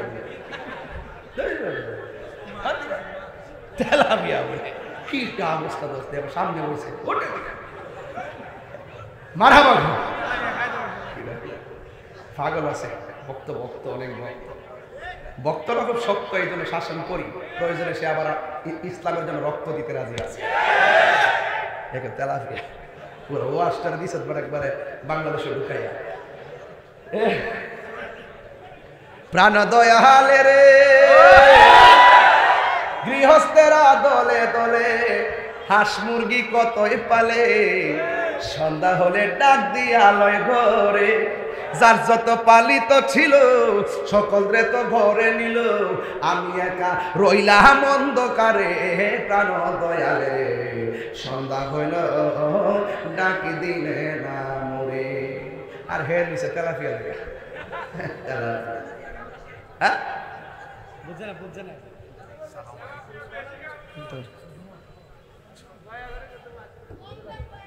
সকল কোন আল্লাহু আকবার।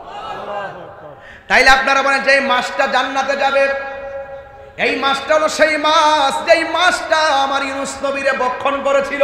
কথা বলেন ঠিক কিনা? আর একটা গাছ জান্নাতে যাবে, ওই খেজুর গাছটা হলো উস্কনে হান্নানা। এবার একটা উট বেহেশতে যাবে, এই উটটা হলো আমার নবী যেই প্রাহণের মধ্যে যেই উটটা ব্যবহার করতেন, সেই উটটা জান্নাতে যাবে। জোরে জোরে কি সুবহানাল্লাহ বলা যাবে না? আল্লাহু আকবার।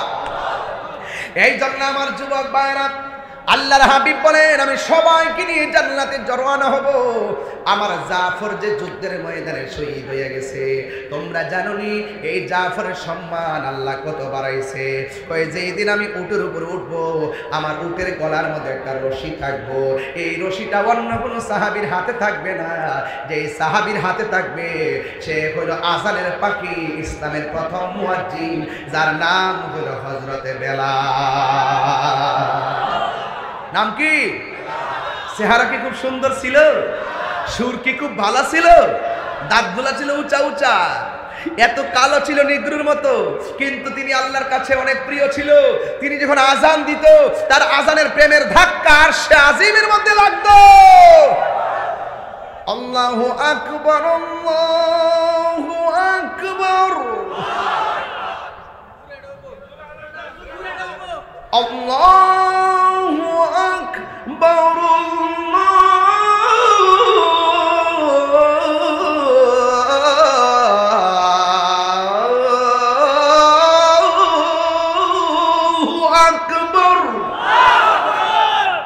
শান্তি লাগেনি? আশহাদু আল্লা ইলাহা ইল্লাল্লাহ,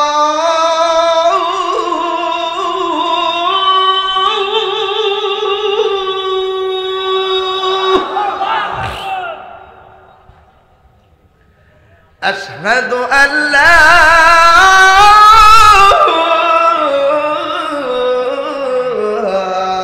إله إلا الله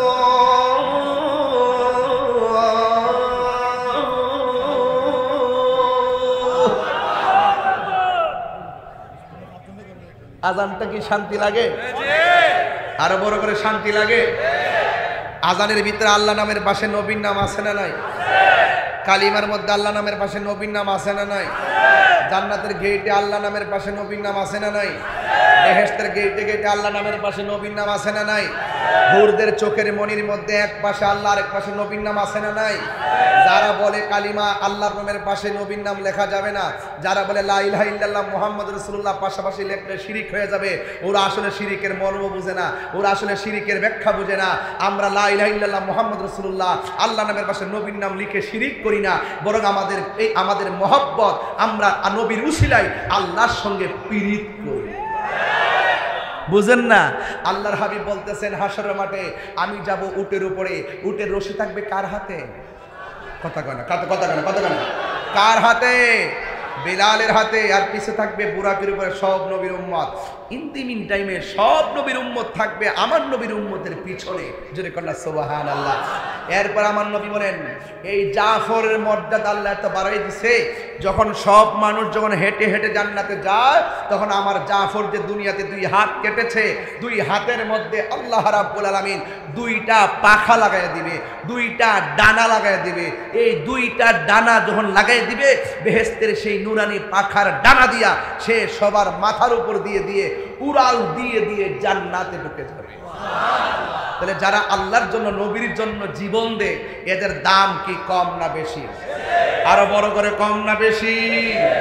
অবন্দরে নাই নাই 2 জন সাহাবী নাই, লাস্টে একজন সাহাবী যার নাম হলো খালিদ ইবনে ওয়ালিদ। ওই খালিদ ইবনে ওয়ালিদ যখন তিনি তলোয়ারটা হাতের মধ্যে নিলেন, ইন টাইমে তিনি যুদ্ধ শুরু করে দিলেন।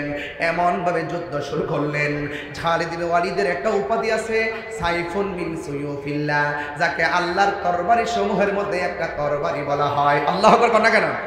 যাকে আল্লাহর তরবারি সমূহের মধ্যে একটা তরবারি বলা হয়। ওই খালিদ ইবনে ওয়ালিদের হাতের মধ্যে তলোয়ারটা নিয়ে নিল। এখন আমি আপনাদের বাসগড্ডায় প্রমাণ করতে চাই, আপনার বাসগড্ডা বাজারের মধ্যে মানুষের কাছ থেকে ভোট নিতে চাই। আপনারা জবান খুলে কোন শহীদ হয়ে গেছে কয়জন? আরো জোরে কোন কয়জন? আমার নবী সেনাপতি বানায়া পাঠাইছে কয়জন? বাকি আছে কয়জন? এইজন যদি ফেল হয় গোটা যুদ্ধ চলে যাবে কাফেরদের অনুকূলে। কিন্তু হযরত খালিদ ইবনে ওয়ালিদ ইন দি মিন টাইমে ওই খালিদ ইবনে ওয়ালিদ তিনি যুদ্ধের ময়দানে পতাকাটা হাতে লইয়া তলোয়ারটা হাতে লইয়া তিনি যুদ্ধ শুরু করলেন। বন্ধুরে বন্ধুরে ও বাসগড্ডার বাজারের বাবা, কুমিল্লা দর্শনের বন্ধুরা, কি বলবো আপনাদের সামনে নবীর সাহাবীদের মহব্বত। এবার তিনি যুদ্ধ শুরু করলেন। 90 থেকে 80, 90 থেকে 95, 98 ভাগ যুদ্ধের রেজাল্ট মুসলমানদের অনুকূলে চলে আসছে। মুসলমানরা বড় খুশি। যখন 2% বাকি আছে, ওই মুহূর্তে সেনাপতি কি করছে জানেননি? ওই সেনাপতির মাথার হেলমেটটা পড়ে গেছে, এই জন্য সে পিছন দিকে দিয়ে রওনা হয়ে গেছে। চিৎকার মেরে কি আল্লাহু আকবার বলা যাবে না? পিছন দিক দিয়ে চলে আসলো। অন্যান্য সাহাবীরা ডাক দিয়া কয়, ও খালিদ ইবনে ওয়ালিদ, মাত্র 2% বাকি আছে, আপনি পিছন দিক দিয়ে যে রওনা হলেন, কাফেররা তো আমাদেরকে ধাওয়া করছে, কাফেররা তো আমাদেরকে পাকড়াও করেছে, বিজয়ের মালা কাফেরদের দিকে চলে যাচ্ছে, আপনি মেহেরবানি করে আমাদের হেলমেটটা মাথার মধ্যে নেন, আমাদের হেলমেটটা আপনার মাথার মধ্যে লাগান। সে বলে না, আমার হেলমেটটাই লাগবে, ধুলাই দূষিত।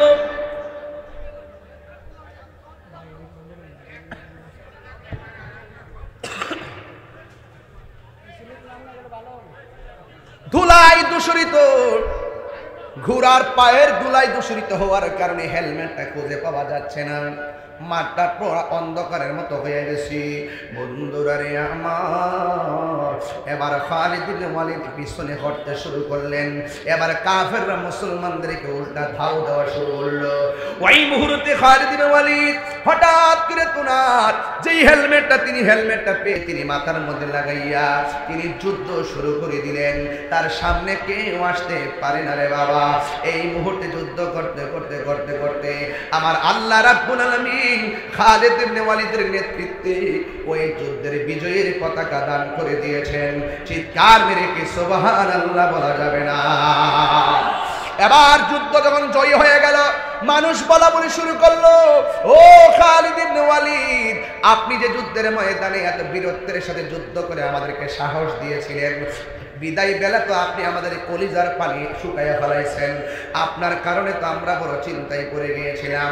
আপনার হেলমেটটা পড়ে গেছে, এই জন্য আপনি যে পিছন দিক দিয়ে হটেছেন, কিন্তু এই সুযোগে তো আমরা বিজয়টা হারায় ফেলতাম, জয়ের মুকুট তো কাফেররা নিয়ে যেত। এবার খালিদ ইবনে ওয়ালিদ বলেন, আমি 1 ইঞ্চি সামনে যাব, আমার গায়ের মধ্যে কোনো জোর ছিল না। এই হেলমেটটা পরার পরে আমার সব শক্তি হারিয়ে ফেলছি, কারণ আমার সব শক্তি হলো হেলমেটের ভিতরে। সাহাবীরা জিজ্ঞাসা করে, শক্তির সঙ্গে হেলমেটের সম্পর্ক কি? আপনি তো ইচ্ছে করলে আমাদের হেলমেটটাই মাথায় নিতে পারতেন, এরপরও আপনি কেন পিছনে ঘটলেন? আমার সব শক্তি হলো হেলমেটের ভিতরে। এবার সাহাবীরা বলেন, হেলমেটের ভিতরে কি আছে? সাহাবী ডাক দিয়ে বলে, ও নবীর সাহাবীরা, তোমরা জানো না এই হেলমেটের ভিতরে ছিল আমার নবীজির মাথা মোবারকের চুল মোবারক। আর বড় করে বলেন না আল্লাহু আকবার। এবার ওই হেলমেটটা মাথায় থাকলে আমি গায়ের মধ্যে একটা শক্তি পাই। আল্লাহু আকবার কর না কেন? এই হেলমেটটা পরে যাওয়ার পর আমার শক্তি সব হারিয়ে গেছে। এই জন্য আমি বাজগড্ডা বাজারে বলে দিয়ে যায়, নবীর চুল মুবারকে এত বরকত, নবীর চুল মুবারকে এত বরকত, নবীর কদম মুবারকের ধুলা মুবারকের মধ্যে বরকত আছে না নাই? আর চিৎকার মেরে বলেন না আছে না নাই? আল্লাহর হাবিব যখন দুনিয়াতে তাশরীফ আনলেন, আল্লাহর হাবিব একটা গাছ তলার মধ্যে ঘুমাচ্ছিলেন। আপনারা জবান খুলে বলেন, আমার নবী ঘুমাইলেও দেখার ক্ষমতা আছে না নাই? আর বড় করে আছে না নাই? এবার নবীরে মারার জন্য একটা ইহুদি গেল, নবীরে শেষ করে দিবে কেন? ওই আকাশের মেঘমালা যারা ছায়া দেয়, পাথরগুলো যার কদম মুবারক লাগলে নরম হয়ে যায়, এবং বনের গাছ গাছালিগুলো ঝুঁকে গিয়ে যারা সালাম দেয়, পাখিগুলো তাকে সালাম দেয়, গাছ গাছালি সালাম দেয়। এই নবী যদি একটু আস্তে আস্তে বড় হয়, তাইলে আমাদের বাপ দাদার ধর্মের উপরে চুনকালি লেগে যাবে। এই জন্য সেই নবীরে মারার জন্য গেল। আল্লাহর হাবিব গাছতলায় শুয়ে রইলেন। ইন্দিমিন টাইমে ওই মুহূর্তে ইহুদি যখন নবীরে মারার জন্য ছুরিটা লইয়া গেল, হঠাৎ করে তার দুইটা ভালো চোখ অন্ধ হয়ে গেল। অন্ধ হওয়া ভালো, কিন্তু অন্ধ চোখের মধ্যে যন্ত্রণা ভালো না। এবার যখন যন্ত্রণা নিয়ে বাড়িতে গেল, তার একটা মেয়ে ছিল, মেয়েটা ডাক দিয়া কয়, বাবা ভালো চোখ নিয়ে গেছেন, হঠাৎ করে কেন আপনার চোখটা অন্ধ হয়ে গেল? ও শুধুমাত্র অন্ধ নয়, আপনি ব্যথার জন্য অনেক কান্নাকাটি করতেছেন। মেয়ের বাবা ডাক দিয়া কয়, তুমি কি দেখো না এই দেশের মধ্যে একজন নবী আসছে, যার চেহারা দেখলে বড় মায়া লাগে?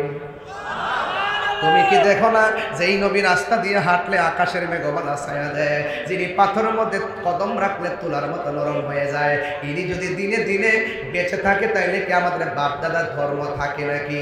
এই জন্য আজকে মারার জন্য গিয়েছিলাম। জোরে জোরে কি নাউজুবিল্লাহ বলা যাবে না? আমি তার মারার জন্য গিয়েছি। যখন আমি তলোয়ার নিয়ে মারতে গেলাম, হঠাৎ করে আমার দুইটা চোখ অন্ধ হয়ে গেল। মেয়েটা মনে মনে কয়, আব্বা আপনি কারে মারতে গেছেন? আপনি যারা মারতে গেছেন, এই নবীর আমি যেই দিন দেখছি, ওই নবীর প্রেমে পইরা আমি কালিমা পইরা মুসলমান হয়ে গেছি। যে যারে চিনে সে তারে কিনে। ও বন্ধু, হেদায়েত বড় নিয়তির ব্যাপার, কথা বলেন ঠিক কিনা? এবার মেয়েটা মুখ খুললা বলে না, মুখ খুললা বললে বাবা যদি আবার মেয়েটারে মারে, এই জন্য গোপন রাখলেন। ওই মুহূর্তে মেয়েটা বলেন, এখন কি করব? ডাক্তারের কাছে গেছে, চোখ দুইটা ভালো হয় না। কবিরাজের কাছে গেছে, চোখ দুইটা ভালো হয় না। আর কণ্ঠের মধ্যে এমন বিকট আওয়াজ, বাড়িঘরের মানুষ বিরক্ত হয়ে গেছে। ওই মুহূর্তে বাড়িঘরের মানুষ ডাক দিয়ে বলেন, তুমি তোমার বাবাকে এখান থেকে নিয়ে যাও, তোমার বাবার অস্থির কান্নাকাটির কারণে আমরা ঘুমাইতে পারি না, তোমার বাবার নিয়ে জঙ্গলার ভিতরে চলে যাও। শত হইল তো মেয়েরা বাবা মায়ের বড় ভক্ত হয়, বাবারে কেমনে ফালাইয়া দিবি? এবার মেয়েটা এলাকার মানুষকে ডাক দিয়ে বলেন, ও আমার সমাজের মানুষ, তোমরা বলতেছো আমার বাইরে নিয়ে, আমার বাবারে নিয়ে আমি একটা জঙ্গলায় যাওয়ার জন্য। আমি একটা মেয়ে মানুষ, আমি কেমনে আমার বাবা বাবাকে নিয়ে থাকবো, সমাজ ছাড়া তো আমি থাকতে পারি না। Man can not live alone, মানুষ একা থাকতে পারে না, তাই তো সঙ্গ লাগে। আমার সঙ্গে তো কোনো সঙ্গ নাই। I thinking about my self, আমি আমার জীবন নিয়ে বড় শঙ্কা করছি, চিন্তা করছি। তোমরা একটা কাম করো, শুধুমাত্র আজকে রাত্রটার সময় দাও, আগামীকাল আমার বাবাকে নিয়ে আমি জঙ্গলায় চলে যাব। কিন্তু আমার বাবার কারণে তোমরা কষ্ট পাবে সেটা আমি কোনোদিন বরদাস্ত করব না। তোমাদের কথা মোতাবেক একটা রাত আমাকে থাকতে দাও। ওই মুহূর্তে মেয়েটা রাতের বেলা নামাজ পড়া ঘুমাইয়া গেছে। মেয়েটা ঘুমের ঘরে স্বপ্নে দেখেন কে জানে তার আয়েশা বলতেছে, মা তোর বাবার চোখের মধ্যে কবিরাজের ওষুধ বাইটটা দিল কাজ হবে না। তোর বাবার চোখ যদি ভালো করতে চাস, যেই নবীরে মারতে গেছে ওই নবীর কদম মুবারকের ধুলা মুবারক তোর বাবার চোখের মধ্যে লাগাইয়া দে, দেখবে তোর বাবার অন্ধত্ব দূর হইয়া ভালো হইয়া গেছে। আর জোরে জোরে কন্যা সুবহানাল্লাহ। এবার মেয়েটা ঘুম থেকে উঠলো, ওইটা মনে মনে ভাবতেছে আমার বাপ যারে মারতে গেছে তিনি কি আমার বাবাকে ধুলা মুবারক দিবে নাকি? কয় না। এবার মেয়েটা তো নবীরে ভালোবাসে, মেয়েটা কয় বাবার যদিও নবীরে মারতে গেছে, আমার নবী তো রহমাতুল লিল, জোরে বলা রহমাতুল লিল, ওয়া মা আরসালনাকা ইল্লা রাহমাতাল লিল আলামিন। আমার নবী হলো রহমাতুল লিল আলামিন। এবার আমি নবীর কাছে গেলে নিশ্চয়ই নবী আমাকে ফিরাইয়া দিবে না। আমার নবী তো প্রায় সময় বলতেন সালুনি সালুনি, আমার কাছে যা চাও আমি তাই দিব। এবার মেয়েটা অনেক সাহস কইরা নবীর বাড়িতে গেছে গো, যায়া ডাক দিয়ে দিয়া সালাতু ওয়াস সালামু আলাইকা ইয়া রাসূলুল্লাহ, ইয়া রাসূলুল্লাহ আপনার কদমে সালাম। আমি একটা দরখাস্ত নিয়ে আপনার কাছে এসেছি। আমার বাবা জাতে হলো ইহুদি, আপনার রূপ সহ্য করতে না পাইরা আমার বাবা আপনাকে মারার জন্য তলোয়ার নিয়ে আসছে। আমার বাবা আপনাকে মারার জন্য ঘুমের মধ্যে আঘাত করতে আসে। আমার বাবা অন্ধ হয়ে গেছে, এখন অন্ধ হয়েছে তো বড় কথা নয়, আমার বাবার চোখের মধ্যে এমন জ্বালা, এমন যন্ত্রণা, এমন ব্যথা, এমন বিষ, বাড়িঘরের মানুষ কেউ ঘুমাইতে পারে না। সবাই বলছে আমার বাবার যেন আমি দূরে কোথায় নিয়ে যায়। আমি একদিন সময় নিয়ে রাতের বেলা ঘুমাইছি, ঘুমের ঘরে আমি স্বপ্নে দেখলাম আমার একজন এসে বলতেছে আপনার কদম মুবারকের ধুলা মুবারক লাগাইলে আমার বাবার চোখ নাকি ভালো হয়ে যাবে, দিবেন নি গো নবী,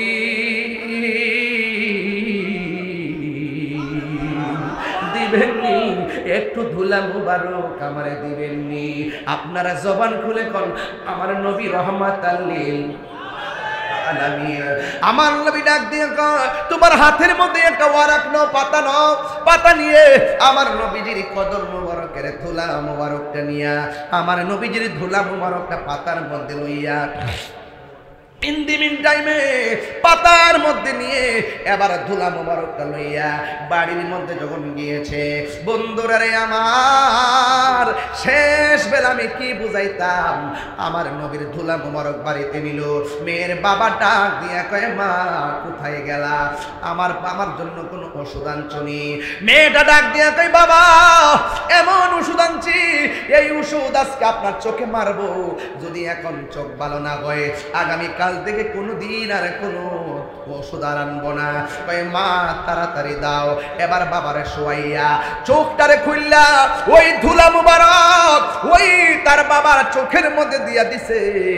দেওয়ার পরে মেয়ের বাবা ডাক দিয়ে কে মা গো এতদিন তুমি ওষুধ লাগাইছো, আমার ওষুধ দিলেই আমার চোখের মধ্যে যন্ত্রণা শুরু হয়ে যাইত, কোন ওষুধ লাগাইছো আমার চোখের মধ্যে দেওয়ার পর আমার চোখটারে ঠান্ডা ঠান্ডা লাগে, ঠান্ডা ঠান্ডা লাগে, ঠান্ডা।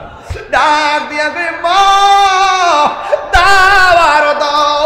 ওষুধ দেওয়ার পর মেয়েটা ডাক দিয়ে গে বাবা আপনি একটু চোখটা খুলনা দেখান না, আপনি আমার দেখেননি, এতক্ষণ তো আমার দেখেন নাই, এতক্ষণ তো ব্যথায় ভরপুর ছিল, এখন ব্যথা দূর হয়ে গেছে, একটা বার দেখেন না আমার দেখেননি। মেয়ের বাবা চোখ খুলনাকে মাগো আগে যেমন দেখতাম এখন আরো দ্বিগুণ ভালো দেখতেছি। কোন কবিরাজ থেকে ওষুধ আনছো নামটা বলো না, চামড়া সিল্লা হইলো স্যান্ডেল বানাইয়া দিয়া হইলো আমি ঋণ পরিশোধ করব। মেয়েটা মনে মনে কয় আমার বাবা নবীরে মারতে গেছে, আমি যদি এখন নবীর নাম বলি আমার বাবা না জানি কি কর। এরপর বাবা বারে বারে রিকোয়েস্ট করে, মা বলো না কোন ডাক্তার আমার চোখের চাহনি আমাকে ফিরিয়ে দিয়েছেন, একটা বার তুমি নামটা বলো না। মেয়েটা মনে মনে কয় যদি আমি নামটা বলি এমন হতে পারে রুক্ষ শরীর এখন শুষ্ক হয়ে যেতে এবং ভালো হয়ে যেতে পারি, একদম নির্জীব মন এখন সজীব হয়ে যেতে পারি। এবার মেয়েটা ডাক দিয়ে কয়, ও বাবা আপনি যেই নবীরে মারার জন্য তলোয়ার নিয়ে গেছেন আমি স্বপ্নে আদিষ্ট হইয়া ওই নবীর কদম মুবারকের ধুলা মুবারক আপনার চোখের মধ্যে লাগাইছি, এরপরে আপনার চোখ দুইটা ভালো হয়ে গেছে। মেয়ের বাবা ডাক দিয়া কয়, কি বললি? যারা আমি দুশ্মন মনে করি তার ধুলাই না আমার চোখের মধ্যে লাগাইছস, এই চোখ আমি রাখবো না। খাতামাল্লাহু আলা কুলুবিহিম ওয়া আলা সামঈহিম ওয়া আলা আবসারিহিম গিশাওয়া ওয়া লাহুম আযাবুন আযীম। যার নসিবে হেদায়েত না, যার কলবে মোহর মেরে দিয়েছে তারে আপনি যতই বুঝান সে বুঝবে না, ঘুরায় ঘুরায় আগের দিকে চলে যাবে। এই জন্য হেদায়েত বড় নিয়তির ব্যাপার, নসিবের ব্যাপার। এই মেয়ের বাবা কি করছে শুনেন, খেজুরের কাঁটা লইয়া বড় বড় কাঁটা নিয়ে কয় যে আমার দুশ্মন তার কদমের ধুলা আমার চোখের মধ্যে লাগাইয়া আমার চোখ ভালো হয়েছে, এই চোখ আমি রাখবো না। এবার খেজুরের বড় বড় কাঁটা দিয়া চোখের মধ্যে আঘাত করে এবার মেয়ের বাবা তো কি ব্যাপার, কি ওষুধ লাগাই লো, আমি যে চোখের মধ্যে যত আঘাত করি আমার চোখের পাওয়ার দিয়ে আরো দ্বিগুণ বাড়ে। আর জোরে জোরে বলে না সুবহানাল্লাহ। এ বাবারা, এবার মেয়ের বাবা যাইতে যাইতে আমার নবীর কাছে গেল। এবার মেয়েটা বাবার আগে যাইয়া নবীরে ডাক দিয়ে কয়, ইয়া রাসূলুল্লাহ, নবী গো, ও মায়ার নবী, আপনি আমার মাফ করবেন, আমার বাবা তো আপনার কাছে আবার আসতেছে, না জানি আবার আপনার আক্রমণ করে কিনা। ফাতাবাসসামা রাসূলুল্লাহি সাল্লাল্লাহু তাআলা আলাইহি ওয়াসাল্লাম, নবী দেরি করে নাই, মেয়েটার কথা শুননা আমার নবী একটা মুস্কি হাসি মারলেন, কারণ আমার নবী ভালো করে জানেন ঘটনাটা কি হইব। এবার মেয়ের বাবা নবীর কাছে আইসা কয়ে, চোখ আমি রাখবো না। আল্লাহ ডাক দিয়ে কয়, জিব্রাইল আমার বন্ধু নবীরে জানাইয়া দে, আমার বন্ধু নবীরে বলে দে এই পাগলার যেন আমার নবী একটা এলান দিয়ে দেয়। ডাক দিয়া কয়, নবী ডাক দিয়া কয়, ও পাগলা, যেই কদমের ধুলা মুবারক তোমার চোখের মধ্যে লেগে অন্ধ চোখ ভালো হয়েছে, তুমি যতই চেষ্টা করো না কেন এই অন্ধ চোখ ভালো হয়েছে, এই ভালো চোখ আর অন্ধ হবে না। চিৎকার মেরে কি আল্লাহু আকবার বলা যাবে না? তাইলে এখন প্রশ্ন হলো, আপনি যদি নবীর এখন আমার মতো আপনার কদমের ধুলা যদি ভালো চোখের মধ্যে দেন, কানার গয়ের মেনা,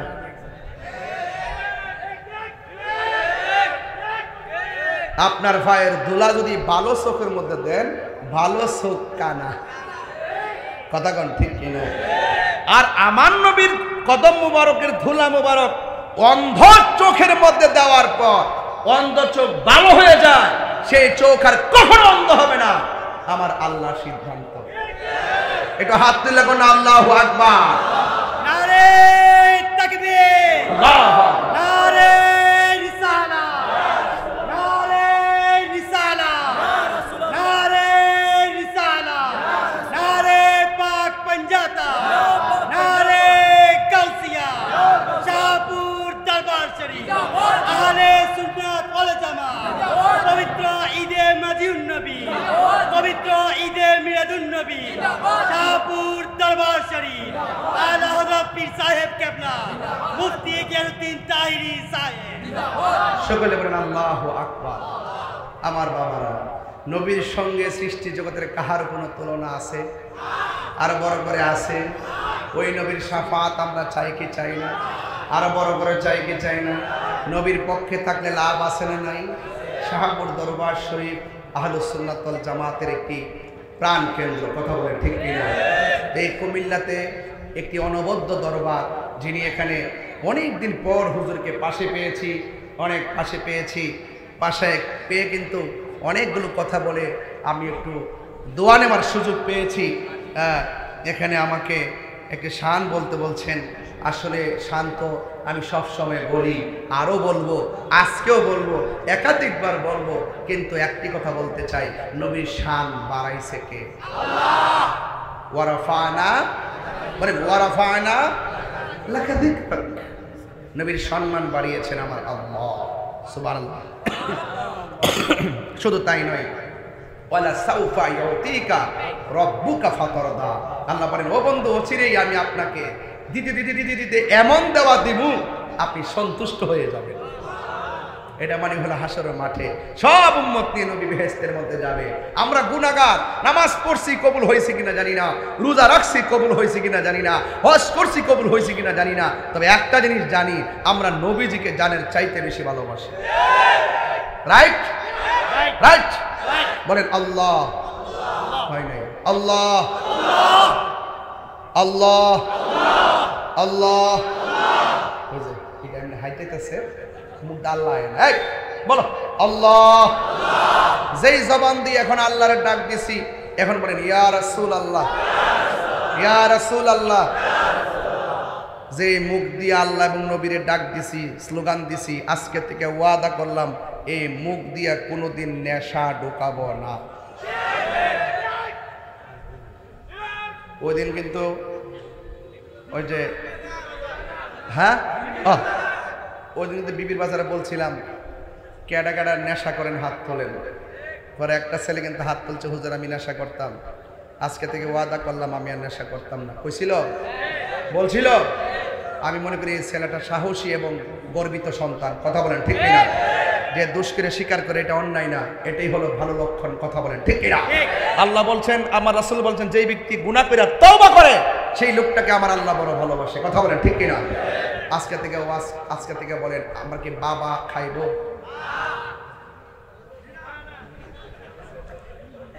না কইতো না, এমনি সাইরিছে বাবা খাইব চলবে না? আসতে হইছে বন্ধ। বাবা দেখো বাবা, আরে বন্ধ কর, বাবা এমনি না, বন্ধ বাবা।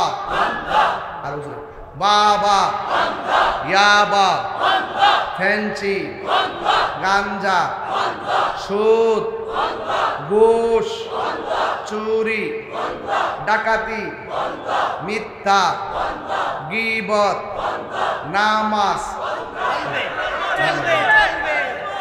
হুঁশ রাখতেন না আপনারা? হুঁশ রাখতেন না? এইভাবে তো হুটলে ঠাড়া পড়বো। এই ঠাড়ার ভিতরে লাহাও না বলা কথা পড়তে হইব। কথা কন ঠিক না? শয়তান দূরে থাকতে। কথা কন ঠিক কিনা বলেন? এখন বলবেন চলবে, মানে কি কি কি চলবে? নামাজ, জামাই রান্না কর না, চলবে। নামাজ, রোজা, হজ, যাকাত, ইবাদত, মহব্বত, সোহবত, খেদমত, ভালো কথা, ন্যায্য কথা, উচিত কথা, গাঞ্জা চলবে ইনশাআল্লাহ। বলেন ইনশাআল্লাহ। আমরা যা ওয়াদা করছি রক্ষা করতে পারবো? এই জবানে কোনদিন হারাম ডুববো? নেশা ডুববে?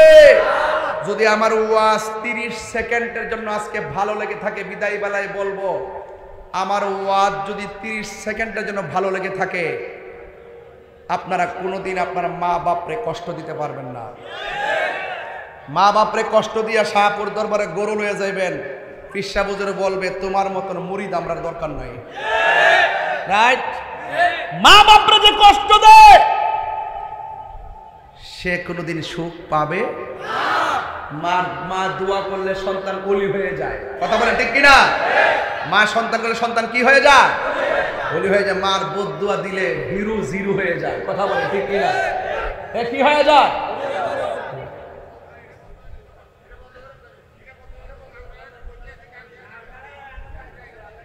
সকলে কর আলহামদুলিল্লাহ।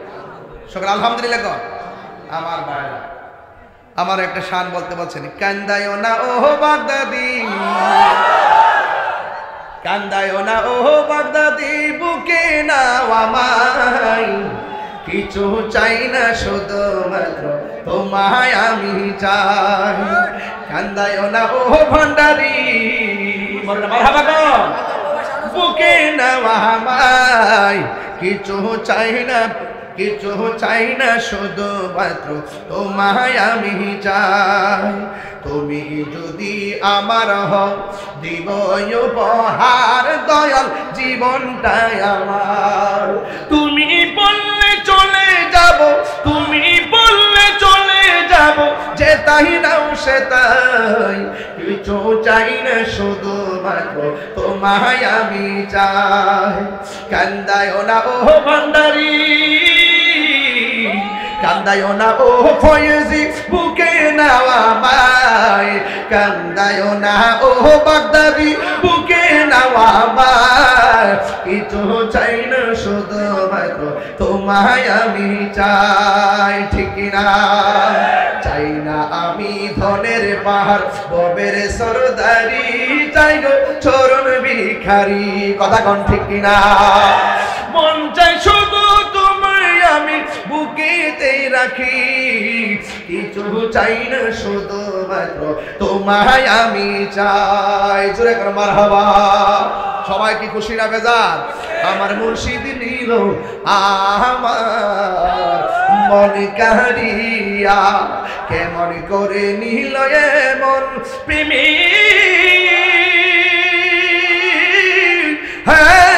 ডাক দি হিয়া গো আমার বাগদাদ নিল আমার মন কারিয়া ঠিক না মুর্শিদ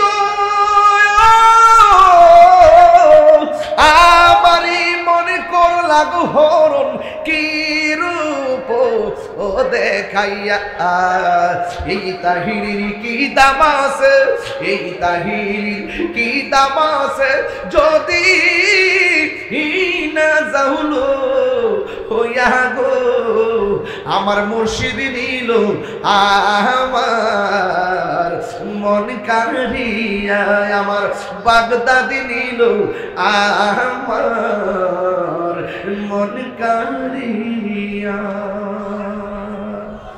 সবাইকে খুশি না বেজার আরো বড় করে খুশি না বেজার সকলে বলে আলহামদুলিল্লাহ কোন আমরা খুশি না বেজার আর হাত তুলে মানে খুশি না বেজার আল্লাহ আমাদের সকলকে কবুল করুন আর জোরে করে আমিন ভাইরা আমার এই বাসগড্ডা বাজারের মাহফিলটি আমি ওয়াদা মোতাবেক সময় মতো আসার চেষ্টা করেছি আপনাদের সকলকে অনুরোধ করব এখন সুন্নি জামাত কি 2 না 1 ভাগ আছে দীর্ঘদিন আমাদের ভাগ এখন কি আছে সেই জন্য আমাদের শাহপুর দরবার শরীফ সেই আহলুস সুন্নাত ওয়াল জামাতের একজন অনবদ্য কিংবদন্তি আপনাদের আস্থাভাজন হিসাবে আপনারা সব সময় হৃদয়ে ধারণ করবেন কথাগুলো মেনে চলার চেষ্টা করবেন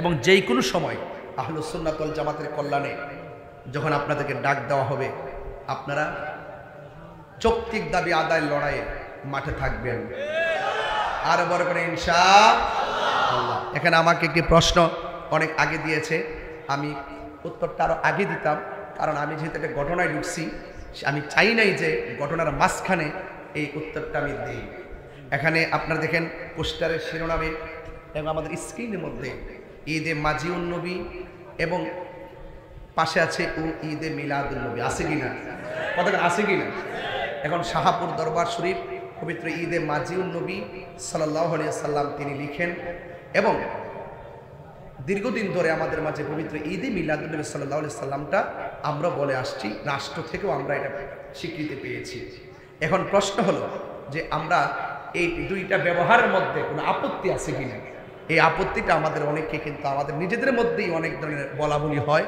অনেক সময় অনেক কিছু বলার চেষ্টা করেন আমিও তো আপনাদেরই একজন তো এই পবিত্র ঈদে মিলাদুন নবী সাল্লাল্লাহু আলাইহি সাল্লাম যিনি লিখছেন তারাও আমাকে অনেক মহব্বত করে পবিত্র ঈদে মাজিউন নবী সাল্লাল্লাহু আলাইহি সাল্লাম যিনি লিখছেন তিনারা আমাদেরকে মহব্বত করে এই মহব্বতের মধ্যে কোনো পার্থক্য পাইছেন তাইলে আপনারা এই দুইটা দৃষ্টিভঙ্গিকে নিয়ে আপনারা প্রশ্ন করবেন না।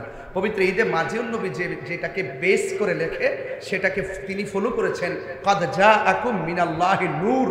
আল্লাহ বলছেন অবশ্যই তোমাদের কাছে আমার পক্ষ থেকে নূর এসেছে। সুবহানাল্লাহ। মাজিউন নবী, নবী এসেছে, কাদ জাআকুম মিনাল্লাহি নূর, নবী এসেছে। আর আমাদের মধ্যে যারা পবিত্র ঈদে মিলাদুন নবী সাল্লাল্লাহু আলাইহি ওয়াসাল্লাম লিখে থাকেন, এটা দীর্ঘদিন ধরে আমাদের আকাবেররা লিখে আসছেন। যেহেতু যারা মাজিউন নবী সাল্লাল্লাহু আলাইহি ওয়াসাল্লাম লিখছেন তারা যেহেতু পবিত্র ঈদে মিলাদুন নবীর বিরোধিতা করে না, তাহলে আমরা একজন আরেকজনকে বিপরীতে ভাবার কোনো সুযোগ নাই। কথা কি বুঝতে পারছি? অনেকে মনে করে, অনেকে কিন্তু আবার আমারও প্রথম বলছে এটা পুরা মিলাদুন নবী মানে না, এই কথা তো কেউ বলে নাই। আমি যেহেতু রাজসাক্ষী আমি তো জানি এগুলো, তো সবই তো আমি তো মাঝে মাঝে আলোচনা করি। এরপর আমি এতটুকু বলবো যে আমরা এই বিষয়গুলো, আবার আরেকটা শ্রেণী আছেন যারা লেখে পবিত্র ঈদে আজম। কি লেখে? ঈদে আজমও তো লেখেন, লেখে কিনা লিখতেছেন।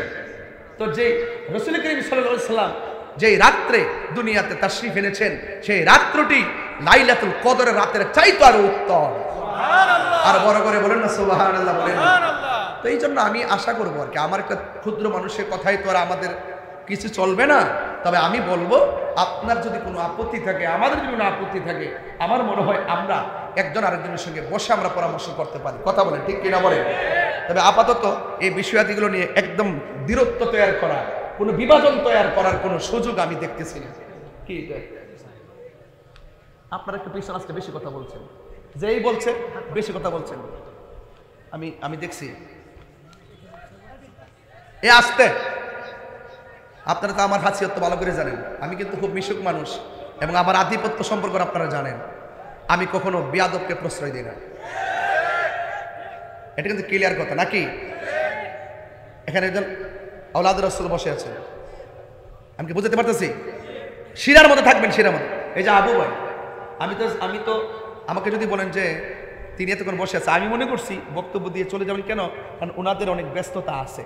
এই ব্যস্ততার ভিতরেও যেখানে পীরসাহেবদের বসে আছেন, উলামায়ে কেরাম বসে আছেন, বাসগড্ডা বাজার এই মাহফিলের এই এলাকার মানুষগুলো যে ভালোবাসেন, এটা কি আপনারা যথেষ্ট মনে করতে পারেন না? তিনি যেহেতু রাতের মধ্যে বসে আছেন, ওরা তো অনেক ব্যস্ত থাকে, এই ব্যস্ততার ভিতরে আসছে। এটা আমি তো খুশি করার জন্য বলছি না, আসলেই ব্যস্ত থাকে। দেশের একটা ক্রাইসিস মুভমেন্টে ওনারা অনেক ব্যস্ত থাকে। এই ব্যস্ততার ভিতরে এই প্রোগ্রামটা শুরু থেকে শেষ পর্যন্ত আপনারা যেভাবে দাঁড়িয়ে আছেন, যারা বসে আছেন, সব জায়গায় মানুষ কষ্ট করে বসে আছেন, তাইলে এই ফাঁক দিয়া কি আমরা কোনো আদবহীন কাজ করতে পারবো? আমি বাইরে ধন্যবাদ দেই। আর শুরুতে বাইরে প্রস্তাব করছি আমাদের আহলুস সুন্নাত ওয়াল জামাতের প্রোগ্রামগুলো আপনি এবার থাকতে করে দিবেন সুন্দর করে। হ্যাঁ, ঠিক আছে রে ভাই, একদম সুন্দর করে দিন। প্রশাসনিকভাবে যারা আছেন যেন কখনো যেন আমাদেরকে কোনো বিপরীতমুখী মনে করা না হয়। আমরা দিনকে দিন বলি, রাতকে রাত বলি, কিন্তু মূলত আমরা উশৃঙ্খল না, আমরা বিশৃঙ্খলবাজি করি না। কথা বলেন, ঠিক কিনা? আমরা একটা আদর্শ নিয়ে আছি এবং আগামী